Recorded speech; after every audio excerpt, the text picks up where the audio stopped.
York Yankee Baseball on 1460 WOKO Albany is sponsored by Budweiser Beer, Champion Spark Plugs, Colonial Provisions, makers of Yankee Franks, AC Delco, Emery Air Freight, Wendy's Hot and Juicy Hamburgers, Cahoe's Tobacco Company, and Big Dom Submarines.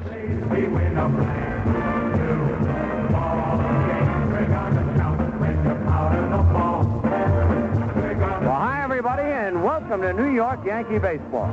Tonight, the Yankees meet the Kansas City Royals in the third game of this three-game series. The Royals having won the first two, and tonight, everybody very anxious to see what Catfish Hunter will be able to do against this tough Kansas City team and one of the toughest pitchers in the American League, Paul Splitoff. I'm Phil Rizzuto, along with Frank Messer and Fran Healy. Bill White out for the night. He's away. What is he away on, Frank, again? Assignment. Learning his ABCs. Okay. That's very good. We'll be back with the starting lineup right after this.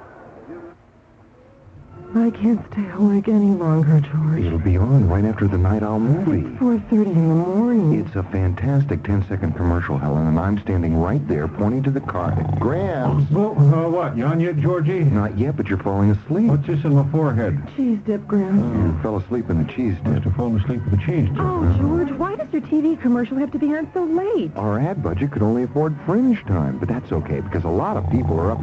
Graham! I'm up. Are you on the TV? No, but soon. Well, I'm all set right here next to the TV. I wouldn't... If your advertising isn't reaching the people you want, radio definitely will. With its many different formats, radio reaches every lifestyle. So you can target more messages to exactly who you want, when you want, at a price you can still afford. Okay, Helen, here it comes. Graham, it's George! It's George! Oh, I'll get it. Let me turn off the TV first. Hello, George. Must have hung up. Oh. I'm Bill Perkins. Call me. We'll talk about how radio can work for you. I'm at 449-1460 WOKO.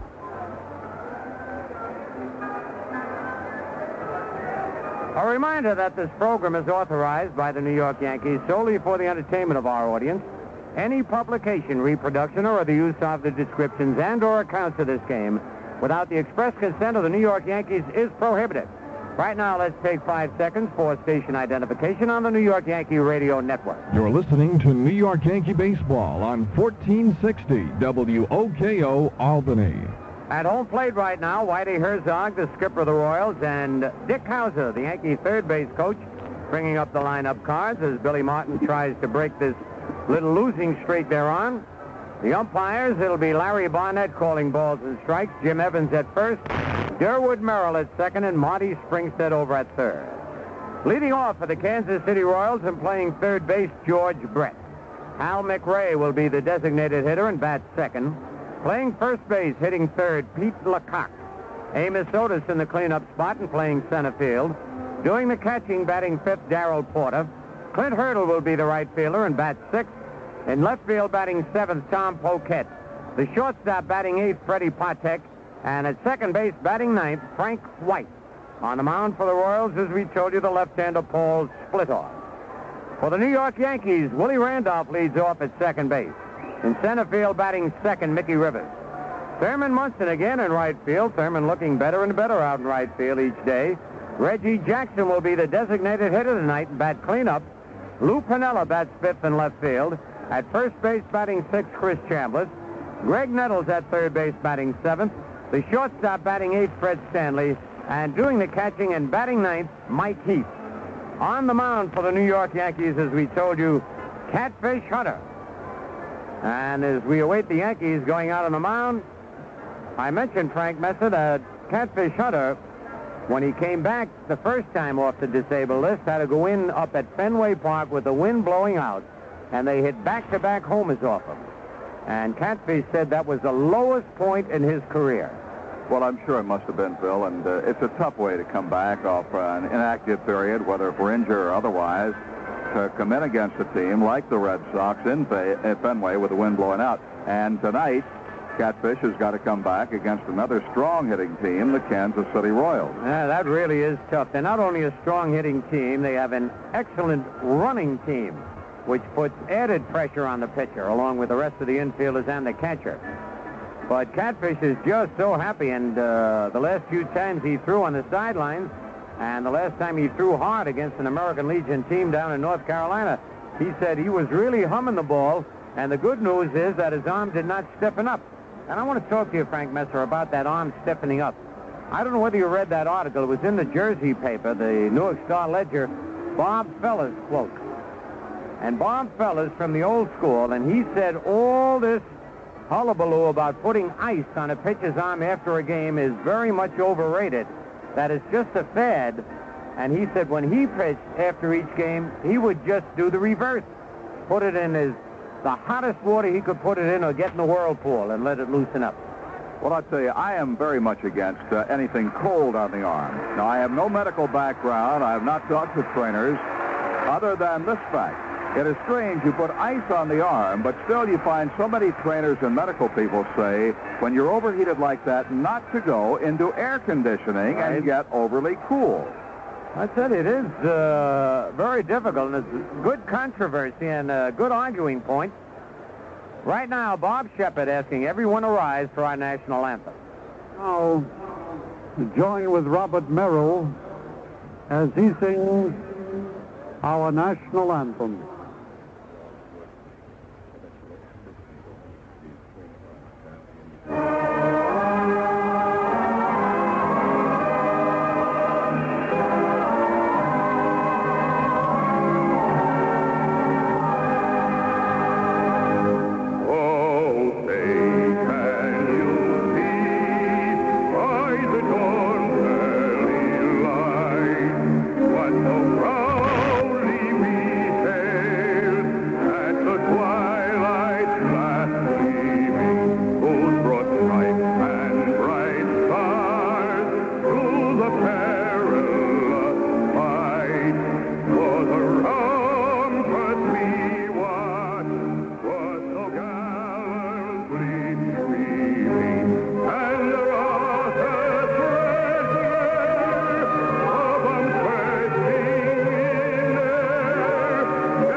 Right after this.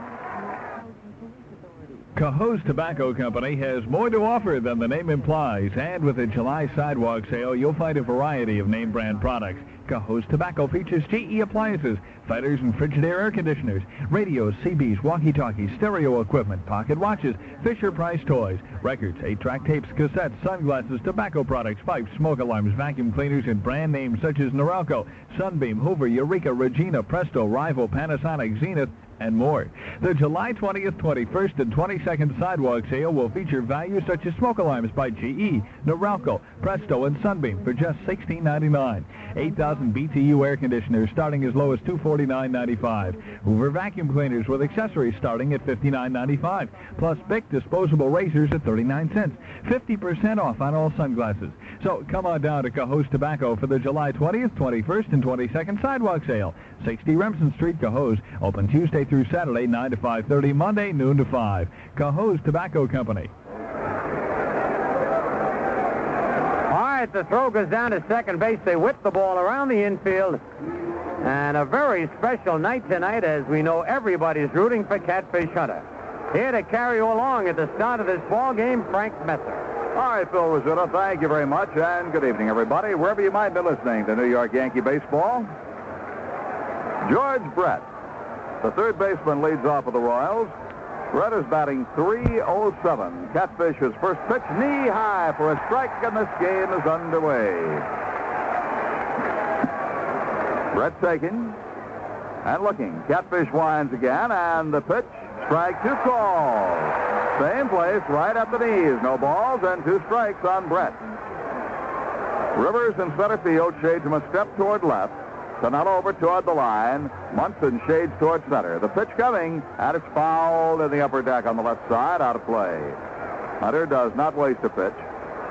That's why that Brett's such a tough hitter, Frank. The ball was out of the strike zone, but he went with it. Good swing towards left field. Hunter winds and deals again. This one is outside. 1 ball and 2 strikes. Brett is an excellent hitter. He's still very young. Brett is only 25 years old. He'll be an outstanding player for many years in the American League. The 1-2 delivery to him. Hit in the air to left field. Pinella drifts back. He is there, makes the catch. And the Yankees had the defense set up perfectly. Pinella had just drifted back a few steps, then came in and made the catch. 1 out. And the batter will be Hal McRae. McRae is the designated hitter, batting .263, 10 home runs, 41 runs batted in. Right-hand batter, very dangerous. He uses the entire ballpark, hits to all field. Hunter comes in close at the knees, ball 1. The on-deck batter, Pete Lecoq. The Yankees have Pinella in left, Rivers in center, Munson in right. And the pitch is high. 2 balls and no strikes now to Hal McRae. What do you want to bet McRae takes a rip at this one if it's within a foot of the strike zone? Pitch to him, swung on and fouled off. Got him in on the hands, and he bounces it into the third base dugout. I didn't bet you, by the way, Messer. Oh. All right. You know, in Brooklyn, when we used to bet, we used to shake with the pinky. That made it legal. Aye. 2-1 pitch. Foul back upstairs on the right side. They do that out in Los Angeles, too, on Sunset Boulevard. 2 balls, 2 strikes, 1 out. My buddies in Brooklyn after you. Well, times have changed. 2-2 delivery. Line 1 hop, and off the glove of Stanley on through to left field. That was a shot.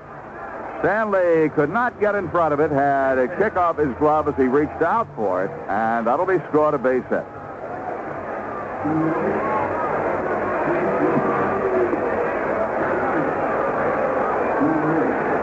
Pete Lecoq will step in, left-hand batter, opposite field hitter, although he has pulled a home run to right field in this series.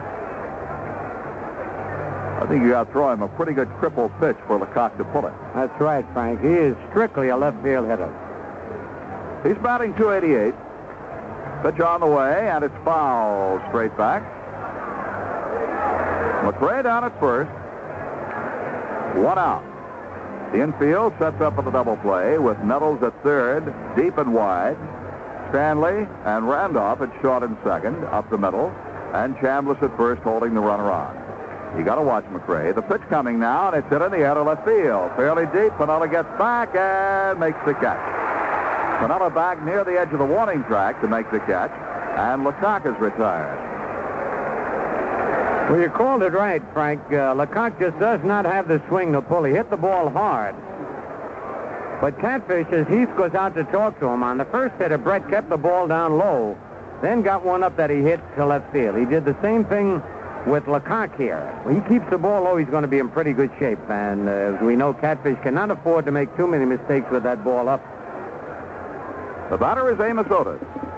Otis can hit to the opposite field, as we have seen. He had a right field home run yesterday, which was the difference in the ball game. The pitch to him.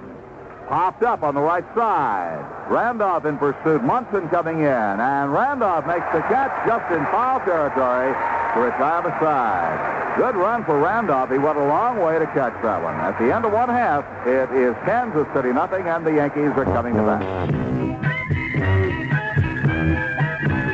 What's the secret behind Wendy's hot and juicy hamburgers? It's no secret at all. At Wendy's, we use fresh meat instead of frozen meat. We think it's juicier. We make our patties fresh each and every morning. Harder on us, juicier for you. We serve every hamburger hot off the grill, never pre-cooked or warmed over. At Wendy's, hot and juicy is not a slogan. It's the way we make our hamburgers. Know what it takes? a lot of extra work, and a lot of good people. Come on in and try Wendy's old-fashioned hamburgers. Juicy meat, juicy toppings, and lots of napkins. Wendy's, 1335 Central Avenue, just east of Colony Center. 741 New Loudon Road, just south of the Circle. 3 Clifton Country Road, opposite the entrance to Clifton Country Mall, and coming soon to Glenville. Winter in July. Sears has a hot sale for cold weather. 25% off now on all kids' jackets, coats, and parkas for winter. Winter in July. Pre-season savings on kids' outerwear. All styles, colors, sizes. All 25% off. When it's hot, we're hot. Winter in July. Where the values go on and on. Available in most larger Sears retail stores until July 29th. Prices and dates may vary in Alaska and Hawaii. Willie Randolph takes the rip at the first pitch from split off and slaps it foul into the seats fairly deep in the right field corner. Strike one. Boy, Willie hit, that ball hit off the facade of the upper deck there and kicked down below. That's pretty good power the opposite way. Randolph is hitting .254. Split off winds and deals a curve at the knee. A strike called, and the count is 0-2. Willie Randolph, as he gains more experience, plays another year or two, Phil. I think we'll go with that pitch, and he'll have power to right field. Yes, he will. 0-2 deal is high. 1 ball and 2 strikes. In fact, I think Willie could have a little more power to right and right center than he will have pulling the ball. Yeah, I go along with that. The wind, the 1-2 pitch. Off-speed pitch is outside. 2 balls and 2 strikes. Willie Randolph has a good eye for the strike zone. He will take the base on balls. He has walked 43 times this year. Leads the club in that department. Even though he hasn't played every game. 2-2 delivery. Swing and a miss, struck him out. So Splitoff bans the first man he faces. This big left-hander is one of the better pitchers in the American League. 10 wins, 8 losses, an earned run average of 3.17.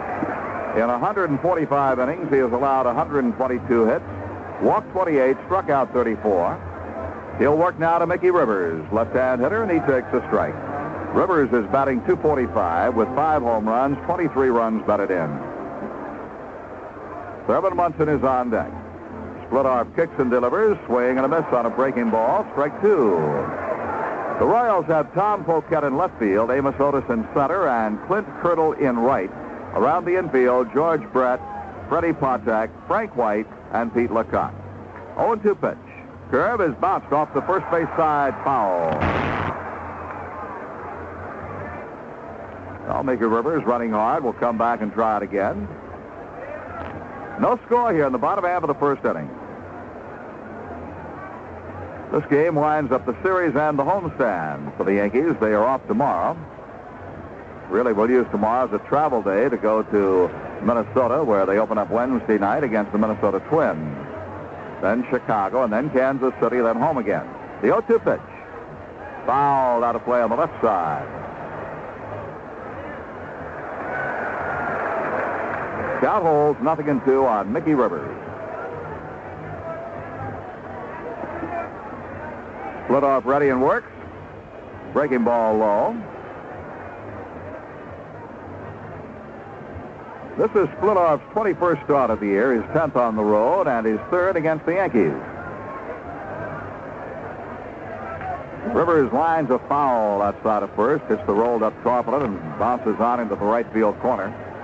But his Splitoff has gotten away with 2 pitches to Mickey. He's hung 2 curves inside.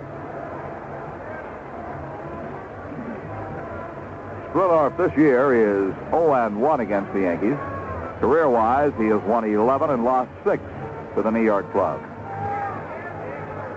Pitch to Rivers is inside. Splitoff is on the verge of a milestone. His next Major League win will be his 100th career victory in the Major League. Added incentive, 2-2 pitch. Rivers swings and misses on a fastball.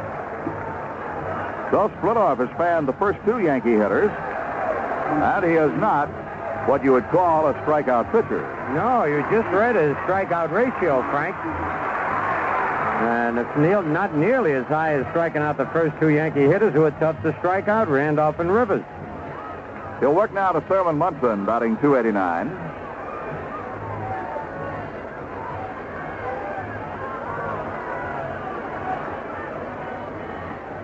Strike call, knee high. Thurman Munson has hit 15 doubles, 1 triple, 5 home runs, 39 runs batted in for the year. Left-hander's next pitch, inside at the belt, and the count is 1-1. In only 4 of his previous 20 starts this year has Splittorff given up more than 3 runs. 1-1 pitch, inside. That accounts for his earned run average of 3.71. And you think with that, or rather 3.17, you would think with that his record might be better than 10 wins and 8 losses. He's had some tough losses. 2-1 pitch. Bounce to third base. Brett has it on the second hop. The throw to first retires the side. At the end of 1, it's the Yankees nothing and the Royals nothing. The day is done. Coming home. It's time to let it go. It's the moment to unwind. Welcome home. So just lay good. And for the king of beers, and settle back and please yourself. No matter what you do, no matter when or where, you know a glass of blood is like an easy chair. When you live like you said it all. When you live like you said it all. When you live like Anheuser-Busch, St. Louis. Hey, Frank, let's talk about Reggie. Well, Bill, the man's great. He had 5 home runs and 1 World Series. Frank? He set 9 new records. No, Frank. Yes, he did, and he tied 4 of them. No, Frank, I meant let's talk about Reggie, the new candy hit. You've only got 44 of them in your pocket. Oh, you mean this Reggie? Well, they're great, too. I love that chewy caramel, those crunchy peanuts, that smooth chocolatey coating. But, Frank, 44 of them? Why not? If they're good enough to be named after Reggie Jackson, they're good enough for me. Too good, Frank. We go to the second inning here at Yankee Stadium. And the Royals will present Darrell Porter, Clint Hurdle, and Tom Poquette, all left-hand hitters. Porter said in the pregame interview he really enjoyed hitting against Yankee pitching. He said they pitch just where he likes it. I said, well, where don't you like it? And he just grinned and chuckled a little bit and said, I'm just not going to say. I just don't blame him. One point Porter made, though, as a catcher, he said every hitter has a weak spot. Oh, yeah. But he said every pitcher cannot hit it every time. Left-hand batter, fastball is inside. Jackknifed him. 1 ball, no strikes.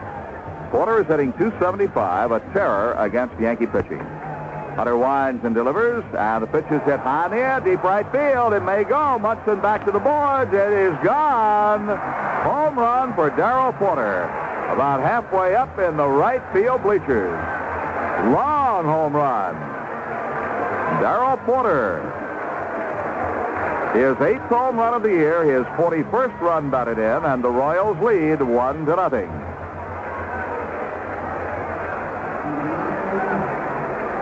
That's his 4th home run against Yankee pitching this year.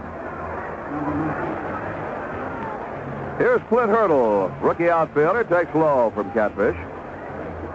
I'd say Porter has really hit the ball well against the Yankees. Hunter winds and deals again outside and high. 2 balls and no strikes. Hurdle is hitting .252. He has 3 homers, 31 runs batted in. Slightly open stance, and he takes the strike at the knees. They shade him a bit in center field and right field. Canelo, though, shades toward the line. Big gap in left center. Pitch to him is low. 3 balls and 1 strike. Tremendous gap in left center field for Hurdle. Catch 3-1 pitch. Taken for a strike, 3-2. Tom Poquette is on deck. And the 3-2 pitch. Walked in, down low, ball 4. The first walk allowed by Hunter. And just looking down, Catfish has allowed 29 hits this year in limited pitching appearances. Of those 29 hits, 8 have been home runs. Yeah, that's usually the way he did pitch, though, Frank, even when he was having the great years, except that he'd space him a little more. Well, hitters dig in against pitchers like Hunter. They know they have good control. Poquette swings, hits a fly ball straight away center field. Mickey Rivers shuffles a couple of steps to his right and makes the catch. 1 out. And now the shortstop, Freddie Patek. This is a guy that really improves with age. He's batting .272. Not a power hitter. In fact, every time he hits home run, he goes into a 2-week slump. He's had 1 home run this year. Pitch to him is taken low for a ball.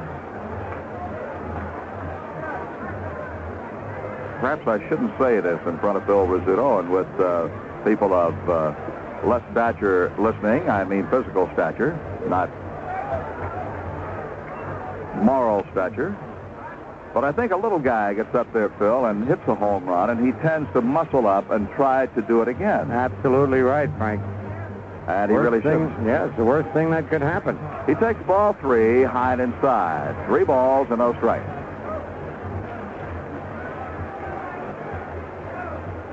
Normally, your men of less stature physically are the base hit men, not the home run hitters. 3-0 pitch to Freddie is taken. Ball 4, high and inside. So Patek works his way on with a walk. Very unusual to see Patek up and take 4 pitches without swinging the bat because he is a very aggressive hitter and will swing at pitches out of the strike zone. Arthur Fowler, the Yankee pitching coach, now goes out to the mound. Heath is out there. We say to kids, and I've heard ball players say it so many times, to youngsters at clinics, know your limitations. Some singles hitters, some home run hitters. Right now, the Royals have runners at first and second, 1 out, and the batter is Frank White, the second baseman. Here's another guy who is a base hit man. Occasionally, he will hit a home run, but he tries to make contact. I've never seen this guy really crank up and swing for the home run. He hits this one deep down the left field line, but it is pulled foul.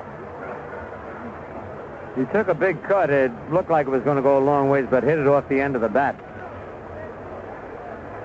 No balls and 1 strike to White. Turtle at second, Patek at first, 1 out. The Royals are leading 1-0 here in the second. Munson plays Frank White tight over toward the right field corner. Rivers is straight away, and so is Piniella. Bit of a gap in right center.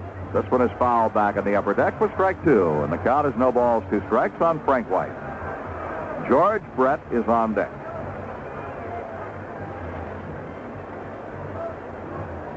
Jim Hunter is making only his 6th start, 2 wins, 3 losses.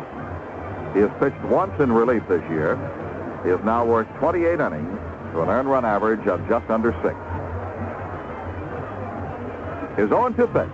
Strike 3 called on a fastball. He caught Frank White completely by surprise as he threw a fastball for a strike and got him out. 2 down. The first strikeout for Hunter. And now at the top of the batting order, George Brett. Left-hand hitter flies fairly deep to Piniella in left field, his first trip. He takes the strike over knee high. Same pitch Hunter started him off with in the first inning. Al McRae is on deck. The Royals lead 1-0 with 2 on and 2 gone. Hunter checks second for Hurdle. His pitch outside. 1 ball, 1 strike.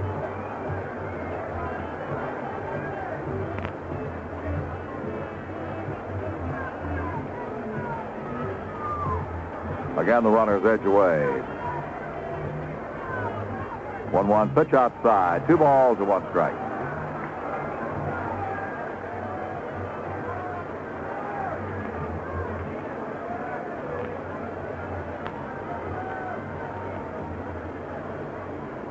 Now the 2-1 delivery will come. Hit on the ground at second base. Nice charity hop for Willie Randolph, who throws on to first. The side is retired. 1 run scores on the homer by Porter. And at the end of 1.5, it's Kansas City 1 and the Yankees nothing.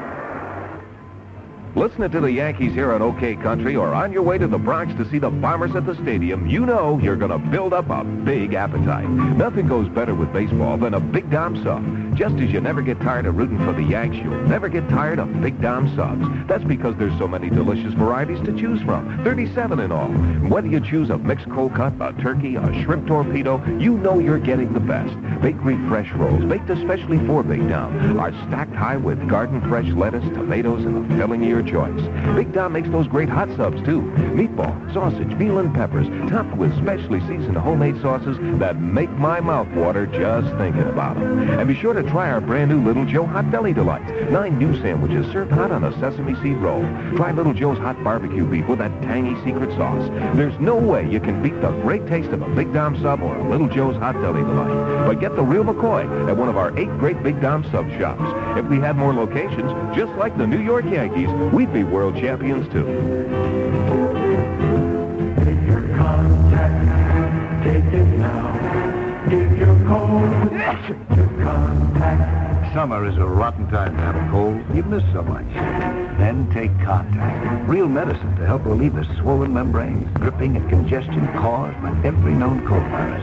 The tiny time pills do it. Up to 12 hours, day and night, no matter what cold virus attacks. That's the wonder of Contact. Give your cold to Contact. Take Opioids directly. Reggie Jackson leads off the Yankees second, takes a rip at the first pitch and fouls it off to the left side. Splitoff back again, and he misses low and in. 1 ball, 1 strike. Reggie Jackson has not hit Splitoff well over his career. 1-1 delivery. Breaking ball, popped up in the shallow right center field. Back goes the second baseman White calling, and White makes the catch.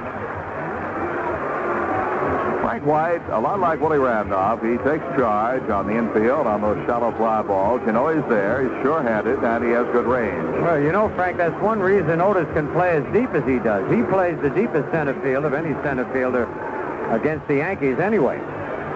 So you got White coming out from the right side and Patek to cover from the left side. Both of them have good range. That's quite an advantage. A lot of folks don't realize that. What an advantage it is to an outfielder to have an infield that can go back on those pop-ups. Lou Piniella steps in, batting .311, swings and misses on a curveball, strike 1. Piniella has hit 2 home runs with 29 runs batted in for the year. His .311 batting average, the highest of the Yankee regulars. Right-hand hitter with a closed stance. Takes a strike over the outside corner. It's 0-2. Chris Chambliss is on deck. They play Piniella to pull on the infield, straight away in the outfield. Lou steps out. Time is called. It was with the Kansas City Ball Club some years ago that Lou Piniella was Rookie of the Year in the American League. The 0-2 pitch, high outside. 1 ball and 2 strikes. Nobody around this team that I can think of who was with the team when Piniella was there. 1-2 deal. Popped up in a shallow left. Try to pull the outside pitch. Coming on for it, the left fielder Pocat, and makes the catch. So Splitoff has retired 5 in a row. And speaking of 5, we'll take 5 for station identification on the New York Yankee Radio Network. You're listening to New York Yankee Baseball on 1460 WOKO-Albany. The Royals are leading 1-0. We're in the bottom half of the second, 2 outs and nobody on. And Chris Chambliss will step in. Chambliss is hitting .289 and bounces a curveball foul at the plate. Chambliss has 6 home runs, 49 runs batted in. Second on the Yankee club to Reggie Jackson in RBIs. They play him straight away. 0-1 pitch. Breaking ball, lined and caught by the third baseman, Brett, to retire the side. Chambliss hit it right off the end of the bat. At the end of 2 innings, it's Kansas City 1 and the Yankees nothing. If you drive ride along the highway or make tracks across the snow, even biking across the country, Champion is the way to go. If you soar across the skyway or go cruising out to sea, if you're into racing go-karts, Champion is the plug you need. You can't buy a better plug, can't rely on a better plug. For any engine, big or small, Champion sparks them all. Champion sparks the winners, too. When your motorcycle needs new spark plugs, choose Champion plugs. Last year, bikes equipped with Champion spark plugs won 14 of the 16 U.S. and World Motorcycle Racing Championships. That's why racers around the world rely on Champions. You know. Buy a better plug, can't rely on a better plug. For any engine, big or small, Champion sparks them all. For any engine, big or small, Champion sparks them all. Come on, get fresh. Get closer to me. You smell so fine. In English leather lime. Then get fresh with English leather lime from head to toe. Come on, get fresh because If you want to get close to her, first you gotta get fresh. Come on, get fresh. Get closer to me. You smell so fine. In English leather lime. We go to the third inning of a fast-moving ball game, and the first pitch is hit on the ground by McRae to Stanley at short, and Stanley throws him out.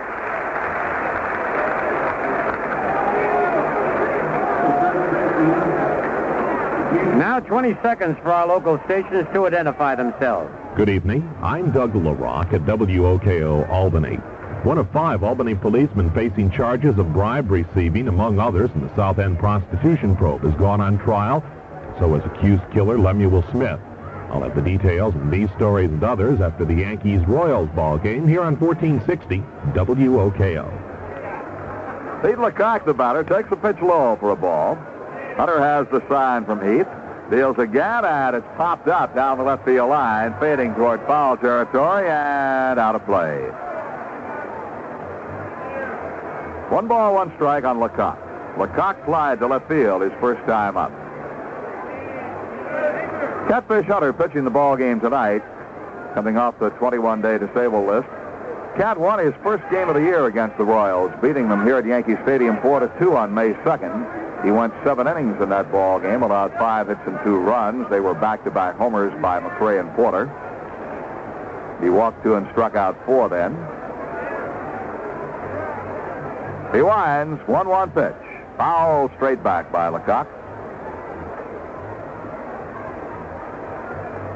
Frank, there's a little girl really pulling for Catfish to win tonight. Oh, yeah. Be a great birthday present for her. Wouldn't little Kim Hunter, 5 years old today, rooting for a daddy. 1-2 pitch. Inside. 2 balls and 2 strikes.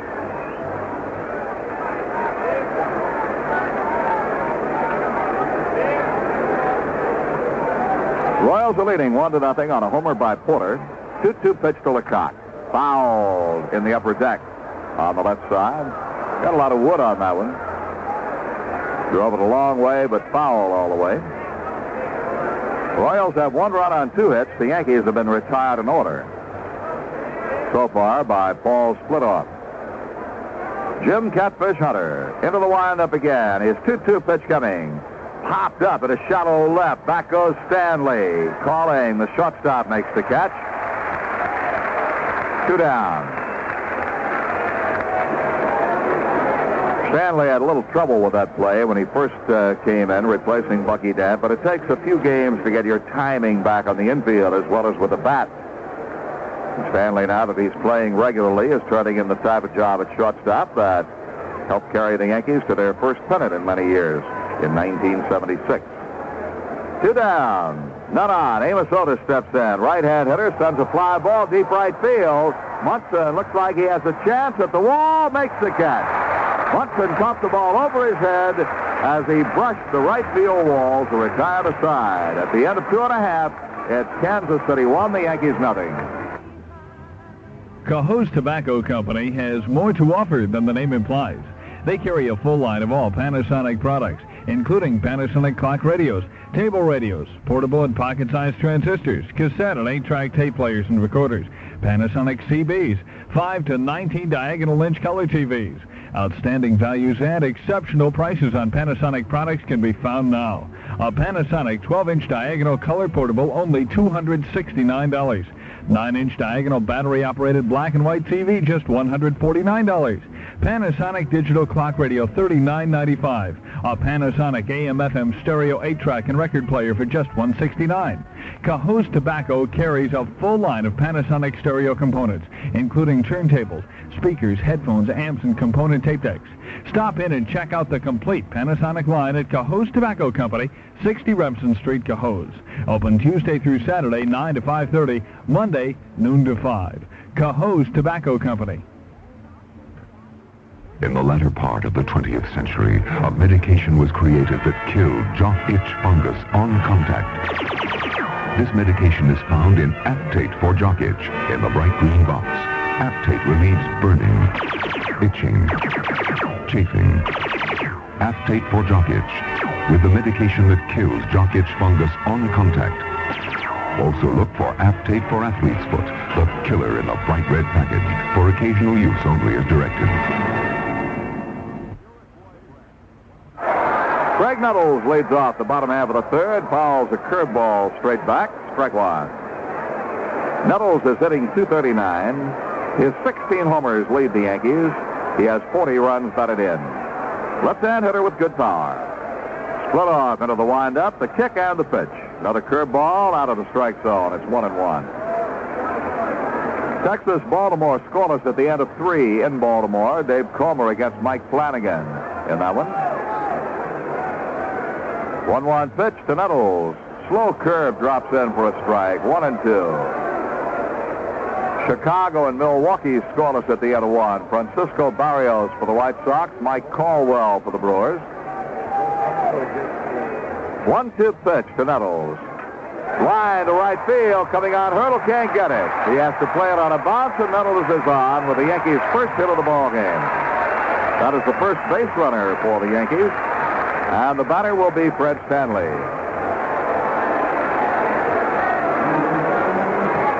A couple of balls have been hit to Clint Hurdle, Frank. If he were an experienced outfielder, he might have been able to make shoestring catches on them. I like Hurdle better at first base than what I've seen of him than I do in the outfield. Stanley, right-hand hitter, squares the bunt and bunts on front of the plate. Fielded by the pitcher. Splitoff throws to first. He is out. Sacrifice 1-4. Splitoff double punt that time. He thought about going to second base, changed his mind, then had to wait for Frank White, the second baseman, to get over and cover.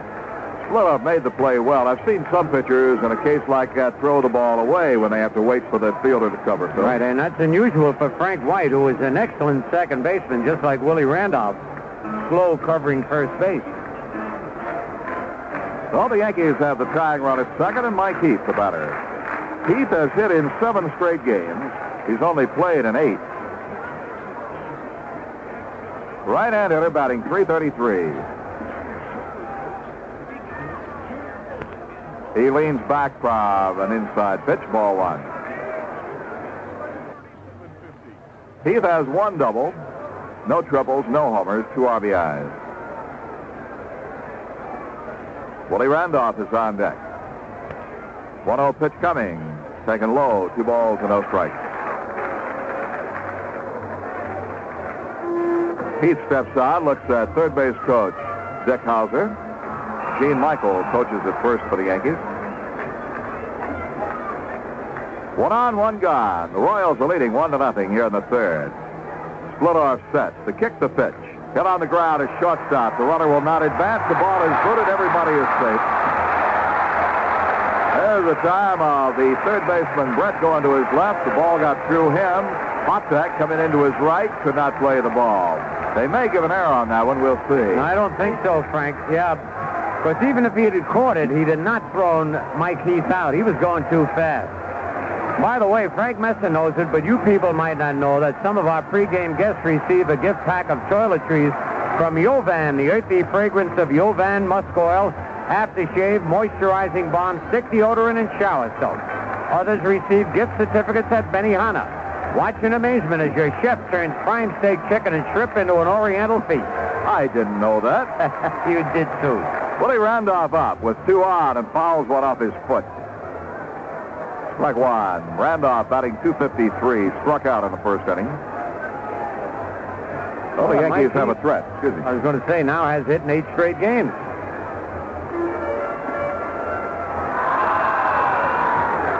He walks off his lead at first as Heath. Nettles off second. Nettles was not able to advance on the base hit to the left side of the infield. So with 1 out, 2 men on. The 1-strike pitch to Randolph. Here it is. Strike 2 call.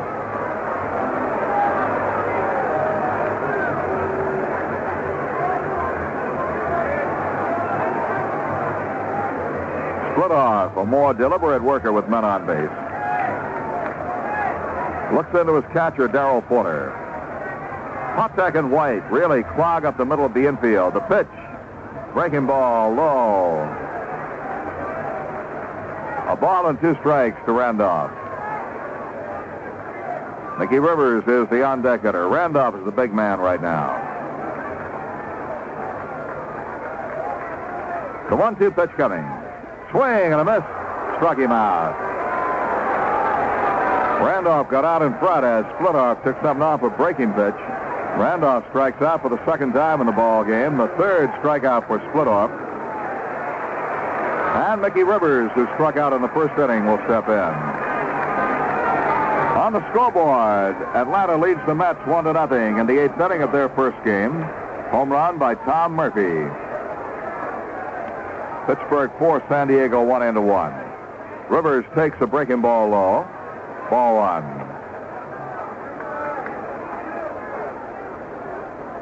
Mickey Rivers is not having a good year with the bat. He's hitting .244. He's been hurt. 1-0 pitch. Foul to the upper deck on the left side. 1 ball, 1 strike. Thurman Munson is waiting on deck. Kansas City leads 1-0 on a second inning home run by Darrell Porter. Long shot into the bleachers in right field.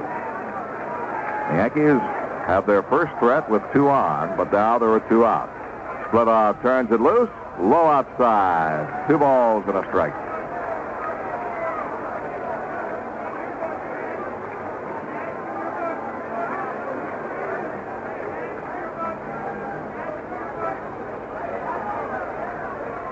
Splitoff has the sign. Now takes the ball out of the glove. And the pitch coming. Hit high, deep, but foul to the right side by Mickey Rivers. Hit that one in the upper deck, but a high foul.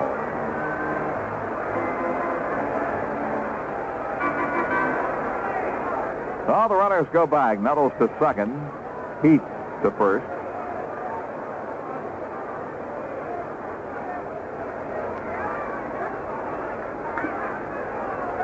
Splitoff shakes off a side and gets something else. That is 2-2 pitch. Breaking ball in the dirt, and Porter knocked it down, didn't know where it was. He really scrambled, and the runners did not try to go. I think they got a break. I think it came back and hit the umpire, and Darrell Porter couldn't locate it. And he wants a towel now to clean off the glasses. Hey, while he goes over there, Frank, we got a little note here. Larry Wall sent it to us.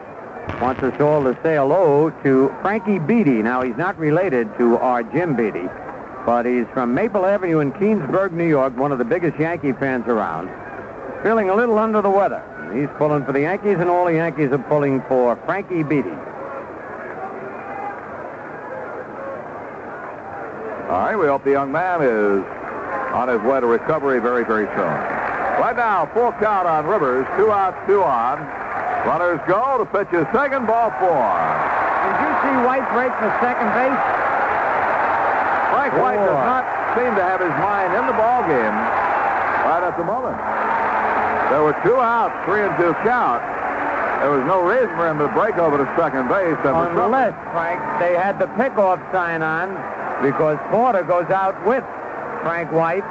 I couldn't see any other reason for him breaking over to second base. He left a big hole there. That ball was over a routine grounder. Would have been a base hit.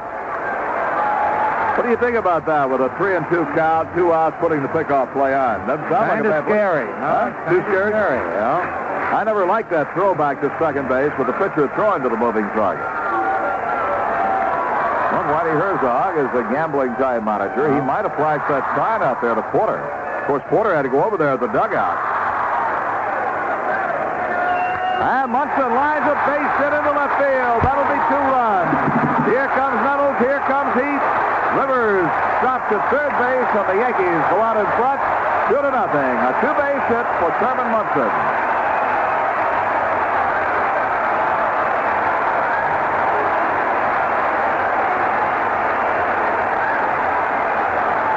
That curveball is going to get split off in trouble. He hung that up to Thurman that time. It's a tough one when he keeps it down. Well, you mentioned before he had hung some up before and got by with it. Right. But Munson jumped all over it, lined the double for 2 runs, got it in. The Yankees lead 2-1. Munson now has 41 ribbies. Here's Jackson with runners second and third. Swings and misses. Jackson swinging as hard as he can swing them back. Reggie popped up to the second baseman, Frank White, his first time up. Now the windup in the 0-1 delivery. Hit in the air to right center field, but coming on for the center fielder, Otis, and makes the catch to retire the side. The Yankees get 2, and at the end of 3 innings, it's New York 2 and Kansas City 1. Wherever you may roam, you'll find our name is known. You can trust the Delco. Thanks, Delco. Delco Freedom Battery. The Delco Freedom Battery is truly maintenance-free. It never needs water, so the power is sealed in. Get freedom. You'll say, thanks, Delco. You're welcome. They've got stuff when the start's tough. You can trust the Delco. Thanks, Delco. Delco Freedom Battery. Delco, thanks, Delco. Where the roads unwind with travelers, with friends, with family, with people going places, seeing all there is to see. Where the ride is always sure and smooth, you'll find the trusted friend you've always known. It's Firestone. Firestone, Firestone, Firestone. Where the family car is moving, where a night truck fights the rain, where the race cars scream around the track, where the tractors farm the plains, wherever wheels are rolling, no matter what's below, the name that's known as Firestone, where the rubber meets the road. Firestone, Firestone, Firestone.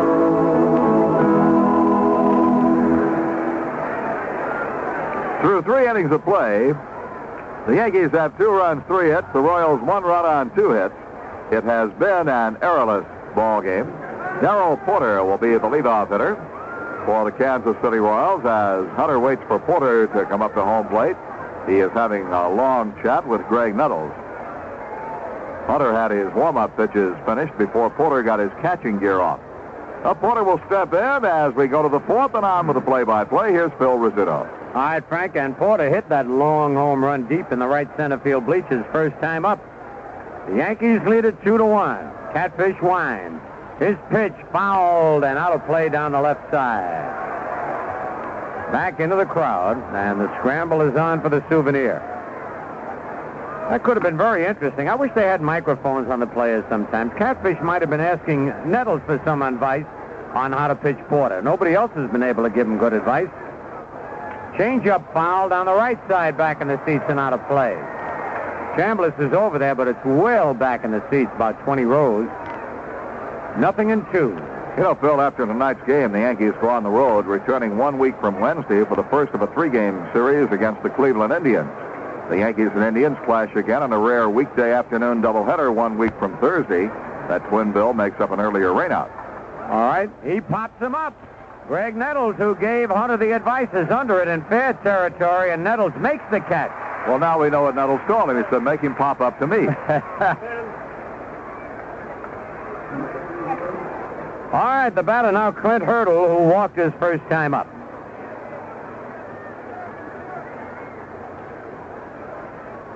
Hurdle batting .252, and the Cats' first pitch is popped up in shallow right.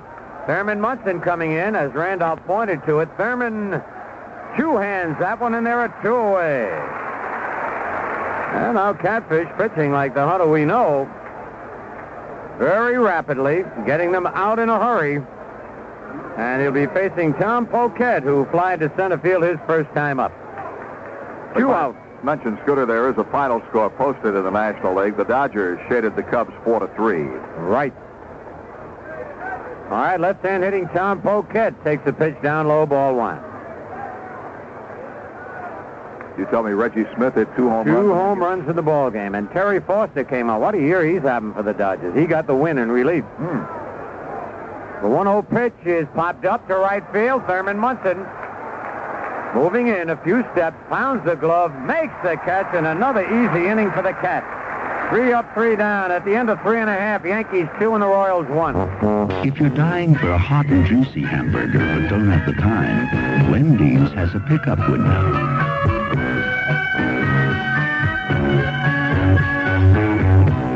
If you're in your car, your wagon, or even a taxi cab, Wendy's has a pickup window.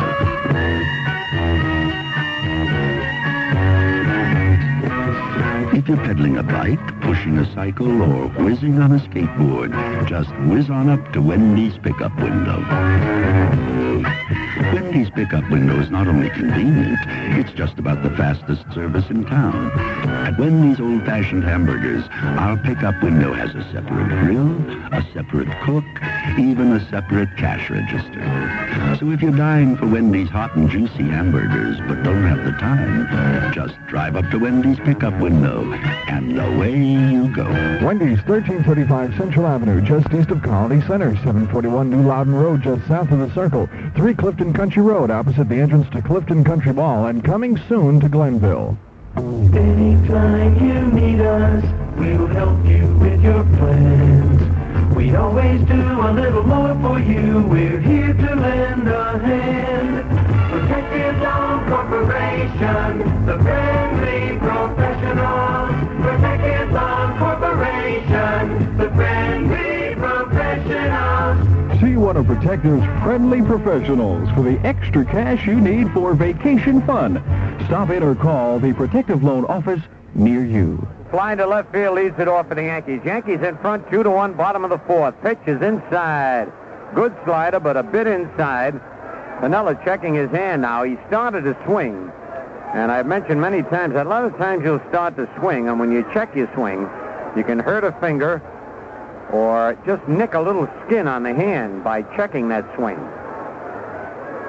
It's like a paper cut on an envelope. When was the last time you opened an envelope? Ground ball in the hole. That's going to be a base hit to right field. Oh, Piniella went with that beautifully, Frank. Yes, he did. Pitch away from him. He waited on it well and just slapped it through the right side. That is the way Piniella can hit. Like all of us, at times he'll get a little bit over-anxious and try to pull the ball, but that time he went with it. All right, Piniella with the Yankees' 4th hit of the ball game. Chris Chambliss hit a soft line drive to George Bretta's first time up. Nobody out. Lecoq holding the bag against Piniella. Here's the stretch by Splitoff. Pitch to Chambliss, inside, ball 1.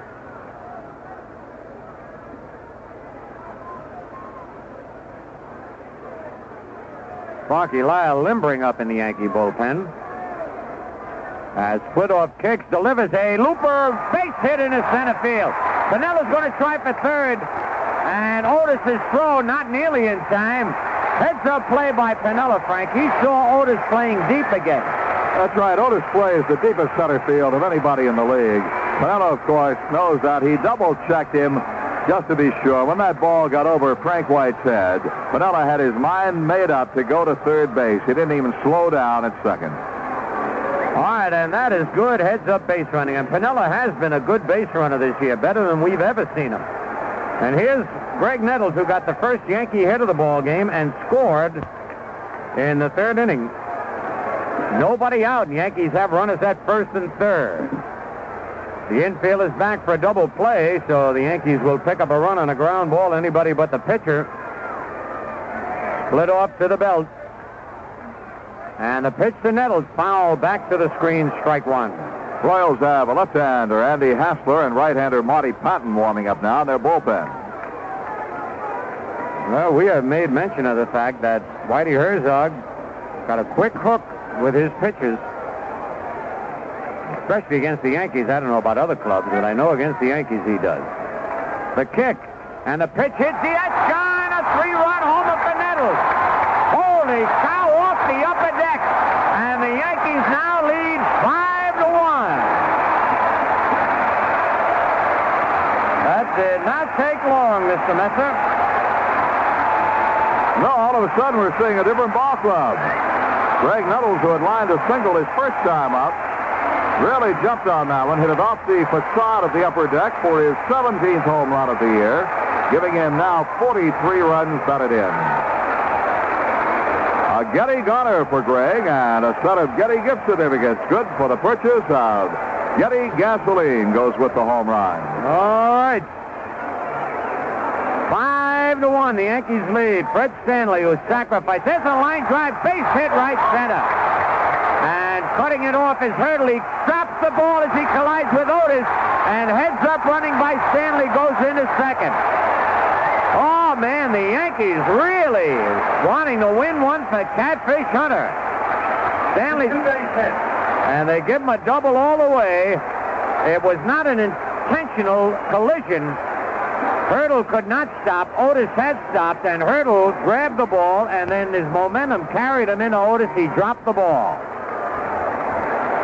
That's going to bring Whitey Herzog out. He looks toward his bullpen as he comes out. So we might see Marty Patton coming into the ball game right now. At any rate, there's a break in the action with a score. The Yankees 5 and Kansas City 1. This is Mel Allen. You know, Emery doesn't put a package through spring training just because it reports in out of shape or overweight. At Emery, they take any size package, any shape, any weight to practically anywhere. Emery, the Air Force, and Air Freight. Well, Whitey Herzog is going to make a pitching change. He wasn't sure who he wanted. He put his left arm up and then pulled it down quickly and waved frantically with his right arm, indicating he did want the right-hand pitcher. So that would be Marty Patton. Even though Herzog is called on him, Patton is still throwing out in the bullpen.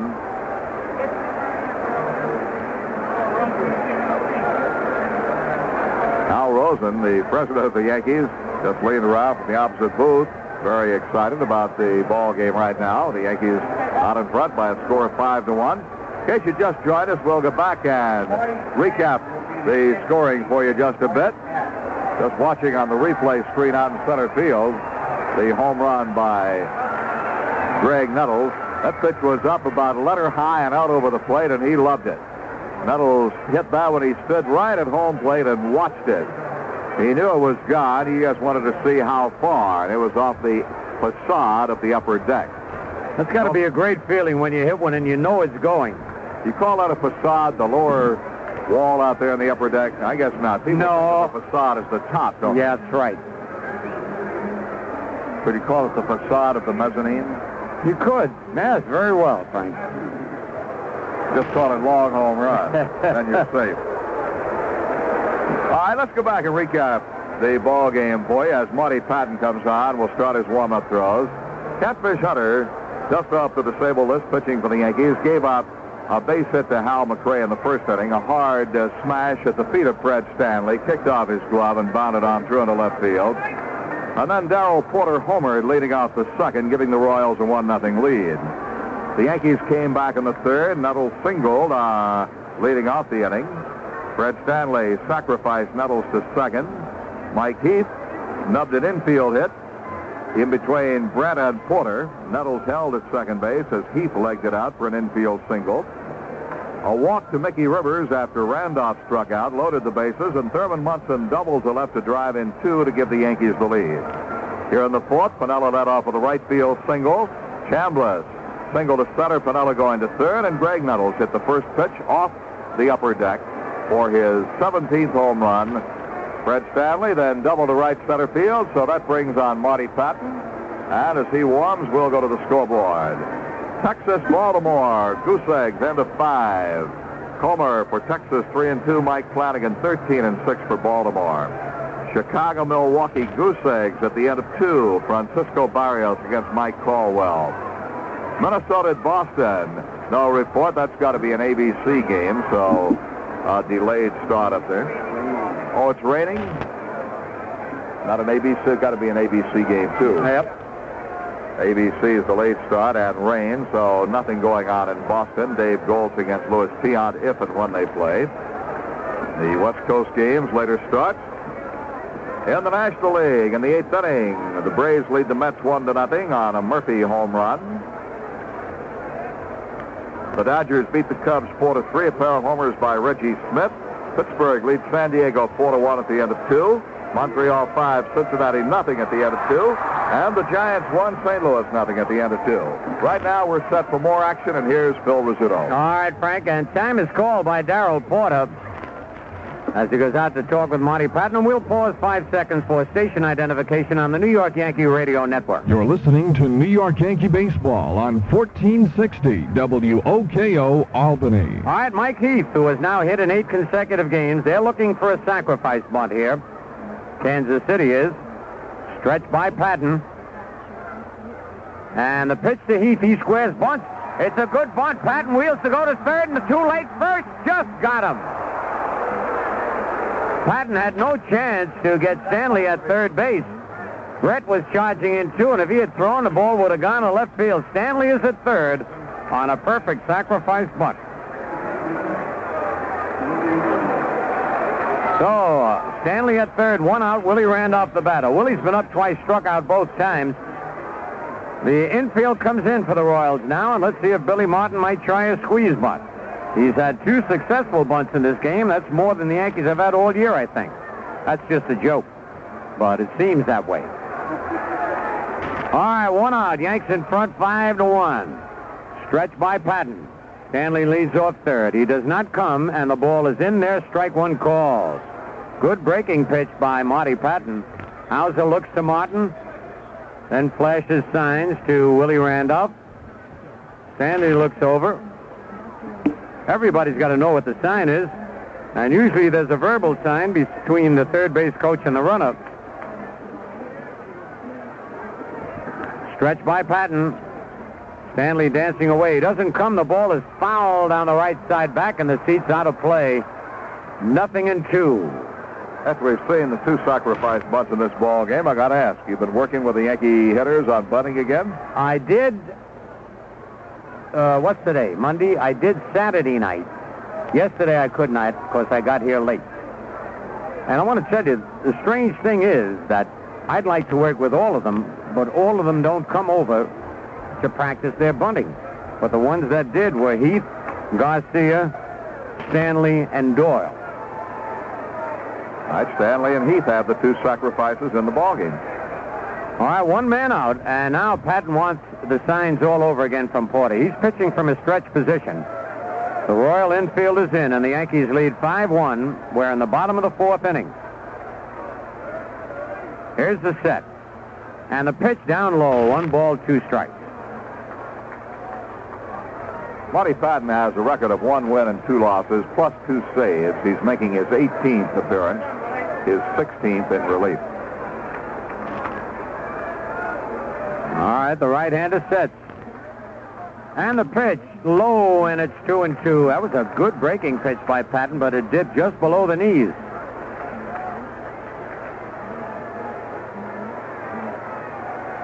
When Willie's really got to bear down. 2 balls, 2 strikes. Runner at third and only 1 out. Patton to the belt. The pitch. Fly ball. That should be deep enough. Otis is under it. Stanley's tagging. Otis makes the catch. The throw to the plate. They got him. What a throw by Otis. Holy cow. All the way on a fly. Beautiful throw by Amos Otis, who played it perfectly. But the Yankees do pick up 3 runs, 4 hits, no errors, nobody left. At the end of 4, the Yankees 5 and the Royals 1. Say, Frank, what do you think has been Reggie Jackson's greatest triumph? Breaking the Babe's record? Being named Series MVP? Well, how about getting that delicious new candy named after him? The Reggie Bar? Come on. Just think, Phil, to see your name on one of the greatest candies in America, Reggie. To know that every time someone bites into chewy caramel, crunchy peanuts, and smooth chocolatey coating, he lives that World Series excitement all over again. Gee, that's beautiful. Let's see to Reggie now. Now? But who will announce the game? Who do you think? Oh, Phil! The day is done. Coming home. It's time to let it go. It's the moment to unwind. Welcome home. So just say bud. And for the king of beers, and settle back and be yourself. No matter what you do, no matter when or where, you know a glass of bud is like an easy chair when you're there, Hey, let me tell you something. Settling back with a long day behind you and a cold bud in front of you, my man, that's living. When you're there, Budweiser, you get it all. Anheuser-Busch, St. Louis. Well, we have completed 4 innings. The Yankees lead 5-1. We go to the 5th with Patek up, and here's Phil. All right, and one of the few breaking pitches Hunter has thrown tonight. Maybe the arm is loosening up. It's in for a strike. Patek walked his first time up. Catfish winds, and the fastball a little bit low. It's 1-1. Patek batting .272. It'll be Patek, White, and Brett. The kick and the pitch. He started a swing, just did hold up. It's low and outside, 2-1. The Catfish throwing breaking pitches here in the top of the 5th inning. The Cat looks in for the sign. And the pitch, fly ball, left center. That's trouble. Trouble. Rivers can't get it. It's by him. Piniella up with it. Gets it in quickly, and they hold Patek to a long double. The ball was not hit too high. It was a long line drive that Mickey just missed the shoestring attempt. Piniella backing up beautifully, or it had been an inside the park home run. Grabbed the ball, got an off-balance throw in. They hold Patek to a double. That's the 3rd hit given up by Catfish. And it brings up Frank White, who struck out his first time up. The Yankees lead it 5-1. George Brett on deck. Here's the stretch by Catfish. The pitch to White. Foul back in the upper deck, out of play. That pitch that Patek hit was really out of the strike zone. He butcher boyed it. Just like you were going to chop down a tree. High fastball. A lot of times a pitcher will make a good pitch, and it'll cost him. Doesn't have to be a fat pitch. There's a little pop-up that Stanley's going to get. No, Randolph calls him off. Willie gets it, no advance. And that was good teamwork there. Stanley had called right away, but then Willie, who was in better position, called, and Stanley went back to cover second. 1 away, and now George Brett, 0 for 2, is fly to left and bounced to second. Yankees 5 runs, 7 hits, no errors. The Royals 1 run, 3 hits, no errors. Lyle, who had been warming up, sits down now. Patek leads off second. Pitch to Brett. Just missed the outside corner, ball 1. Hal McRae on deck.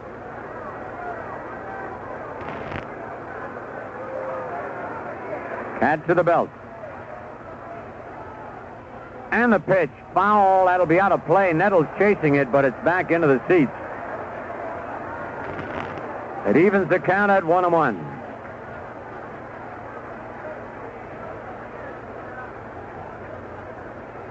We talked about Bob Feller before, talking about not putting ice on arms after a pitcher has pitched a game.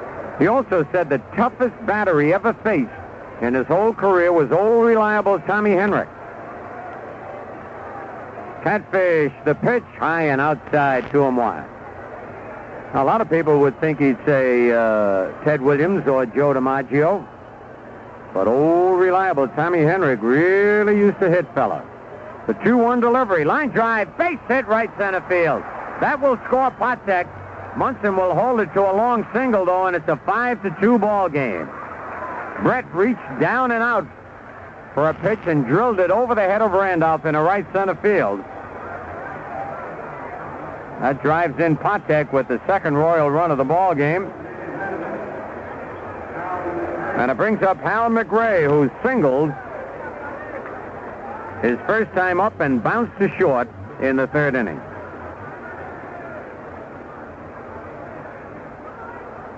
All right, that's 4 hits and 2 runs now for the Royals.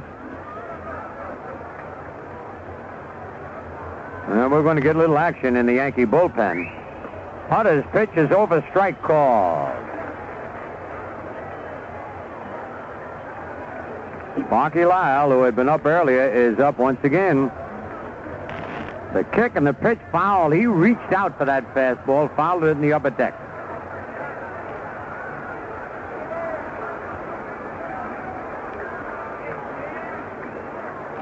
No balls, 2 strikes to count. Larry Barnett, the plate umpire, dusts off home plate. On deck, Pete Lecoq. Chambliss holding the bag against Brett. Hunter sets. And the pitch down low. Nice one-hop pickup by Mike Heath. Moving quickly to his right on his knees. Saved in advance by George Brett. It's a breaking ball by Catfish. A ball and 2 strikes on McRae. Outfield straight away on him. Sweeps that bat along the ground. And the pitch is fouled again in the upper deck on the right side.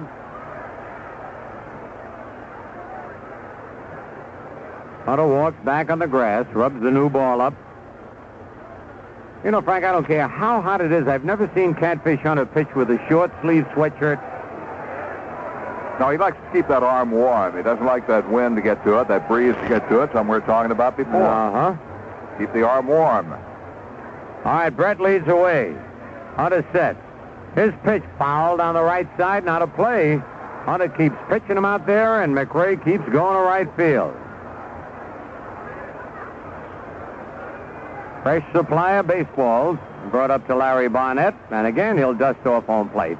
Every time McRae leans and goes to right field, he kicks dirt on the plate. He stands so deep in the box that he's got to step into the pitch or be fooled with an outside pitch. The pitch, little bit low, 2-2. Yankees 5 and the Royals 2. We're in the top of the 5th inning from Yankee Stadium. The Yankees and the Kansas City Royals. Hunter gets the sign from Heath. And now the pitch. Another foul down the right side, again back in the upper deck and out of play. Count remains 2 balls, 2 strikes.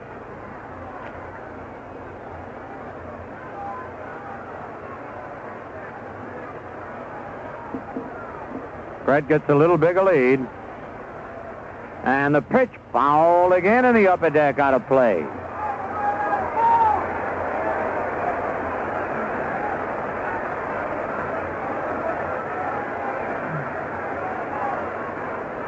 George Brett had asked time to talk to the first base coach. Steve Boros, the first base coach, the kick. The pitch, line, base hit to right field. He kept shooting that way.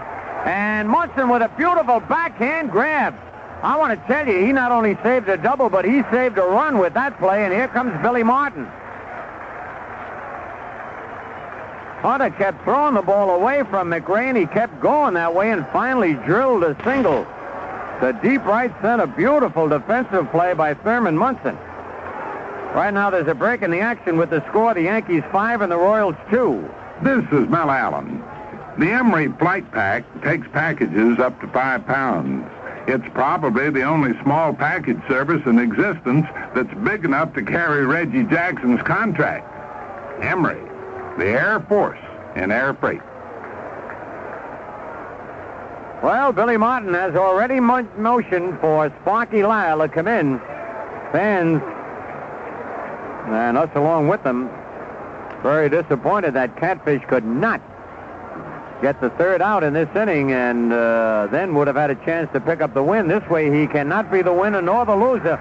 but gets a standing ovation from the crowd. Well, we've said so many times that the baseball fans in New York City and the New York area are more knowledgeable, I think, than anywhere else in the country.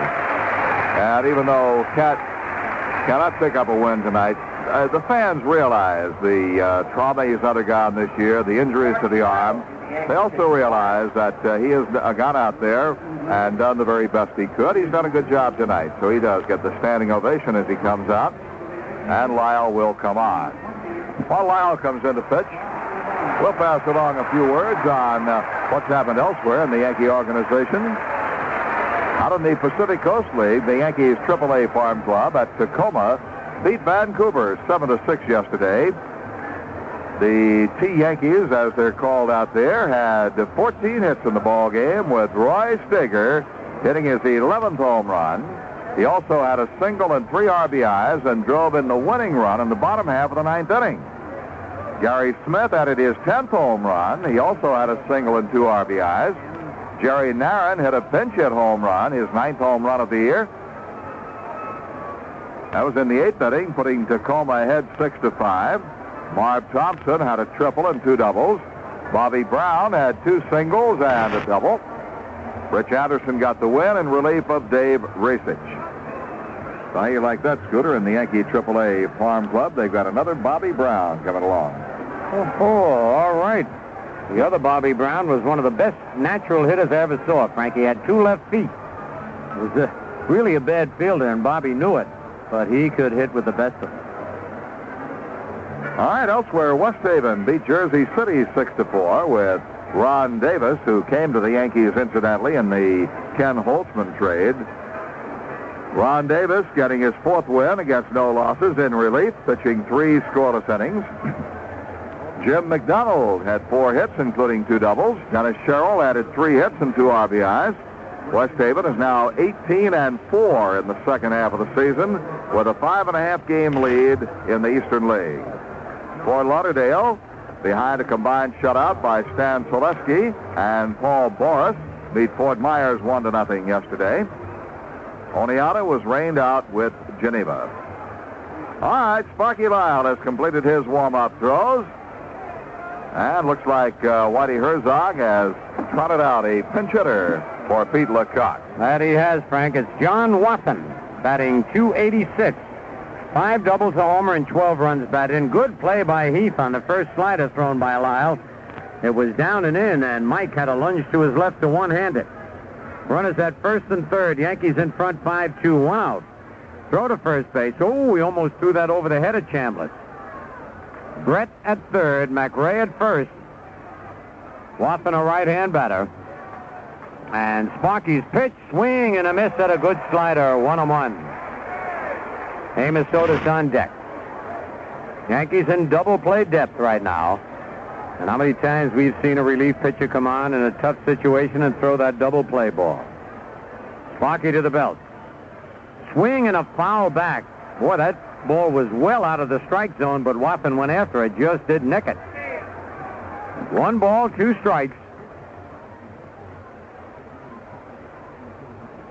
So Catfish Hunter, as we mentioned, cannot be the winner or loser. What I said is, got to make Billy Martin feel pretty good. Cat didn't look too bad after being out all that time. Lyle sets. Now delivers to the plate. Fly ball left field. That'll get a run in. Pinella's deep. Brett tagging. He'll score, and Pinella's throw wisely comes into second base and gets away from Randolph, and it's going to be an advance. The throw to second, not in time. It's going to be an error charged to somebody. Error 7. And Pinella's going to get an error. A sacrifice fly to left field. A poor throw by Lou Piniella, well off the mark. And as Randolph went over and tried to short hop it, it bounced off his wrist. Chambliss backed him up, but McRae alertly went into second base. So it's a run batted in for John Watson. 2 men are out. McRae is at second. That run is charged to Catfish Hunter. It's now the Yankees 5 and the Royals 3.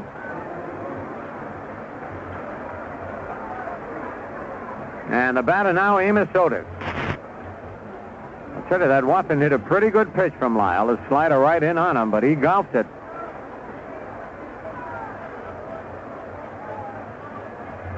Piniella a little unhappy out there in left field. He made the right play throwing to second base, but his direction was bad. 2 outs. Pitch to Otis, down low, ball 1. Amos out on a nice catch by Willie Randolph in the first, and fly to right in the third. Fly deep. McRae leads off second. Slider down. 2 balls, no strikes.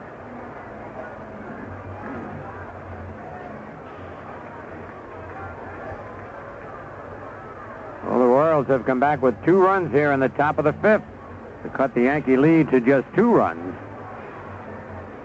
5-3 the score. Stretch by Lyle. And he pops him up in right field. Coming on fast, Munson. Thurman there now, and one hands it. But the Royals pick up 2 runs on 3 base hits, 1 Yankee error and a man left, and at the end of 4 1/2, it's the Yankees 5 and the Royals 3.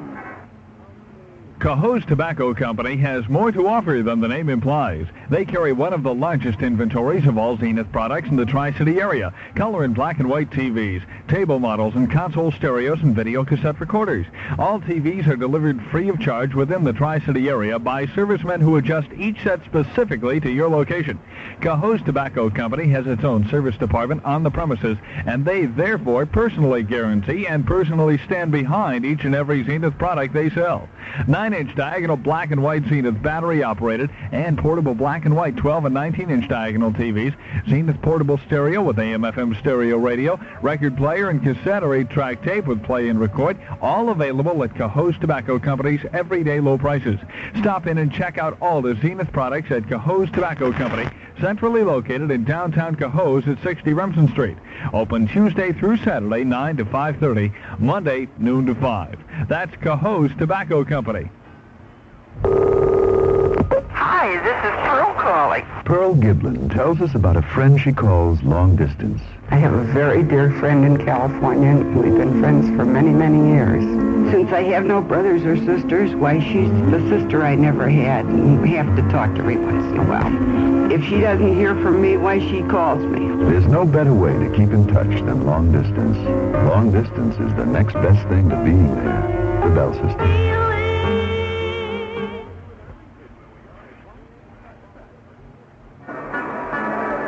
Did you hear about Bill White? Old Timers Day is only 2 weeks away. Among those helping the Yankees celebrate the 25th anniversary of their record 5th straight World Championship will be Hall of Famers Mickey Mantle, Joe DiMaggio, Whitey Ford, and Yogi Berra, as well as the Scooter, Phil Rizzuto, and Charlie Silvera, and many, many more. Representing opponents from those years will be Hall of Fame members Bob Feller, Roy Campanella, Bob Lemon, Al Lopez, and Eddie Matthews, along with Al Rosen, Bobby Avila, Sal Magley, and others. Old Timers Day, Saturday, July 29th. All right, Frank, Mickey Rivers, who has struck out and walked, takes a pitch down low, ball 1. Mick batting .244. Brett in on the grass at third. Yankees leading 5-3 in the bottom of the 5th. Patton's pitch is hit in the air to right field. He didn't get all of that one. Hurdle under it, now moves in a little bit. One hands it, and there's one away. I'll tell you, as good as that pitching duel is still going on in Baltimore. Texas nothing, Baltimore nothing in the bottom half of the 8th inning. Wow. Dave Comer and Mike Flanagan really tied up at 1. Chicago leads Milwaukee 1-0 at the end of 4. The West Coast game's not yet underway. It is still raining, incidentally, in Boston, where the Minnesota Twins and Boston Red Sox still hope to get their game in. All right, Thurman Munson now, who bounced to third and ripped a double left to drive in 2 runs for the Yankees, is up there. Thurman batting .290. And hits one deep to left field. Going way back is Poquette. He turns now and makes the catch. And Thurman will be a little unhappy, just as Lou Piniella and Mickey Rivers were unhappy yesterday. Home run, a lot of other ballparks except Yankee Stadium with those big alleys and deep center field. Reggie Jackson has popped to second and flied to center. The pitch to Jackson, swing and a miss, strike 1.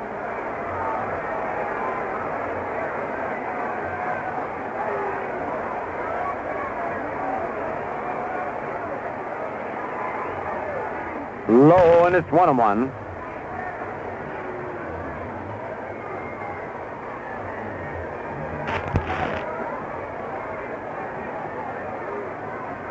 Canella on deck. 2 out, nobody on. Swing and a miss at a breaking pitch. 1 ball, 2 strikes.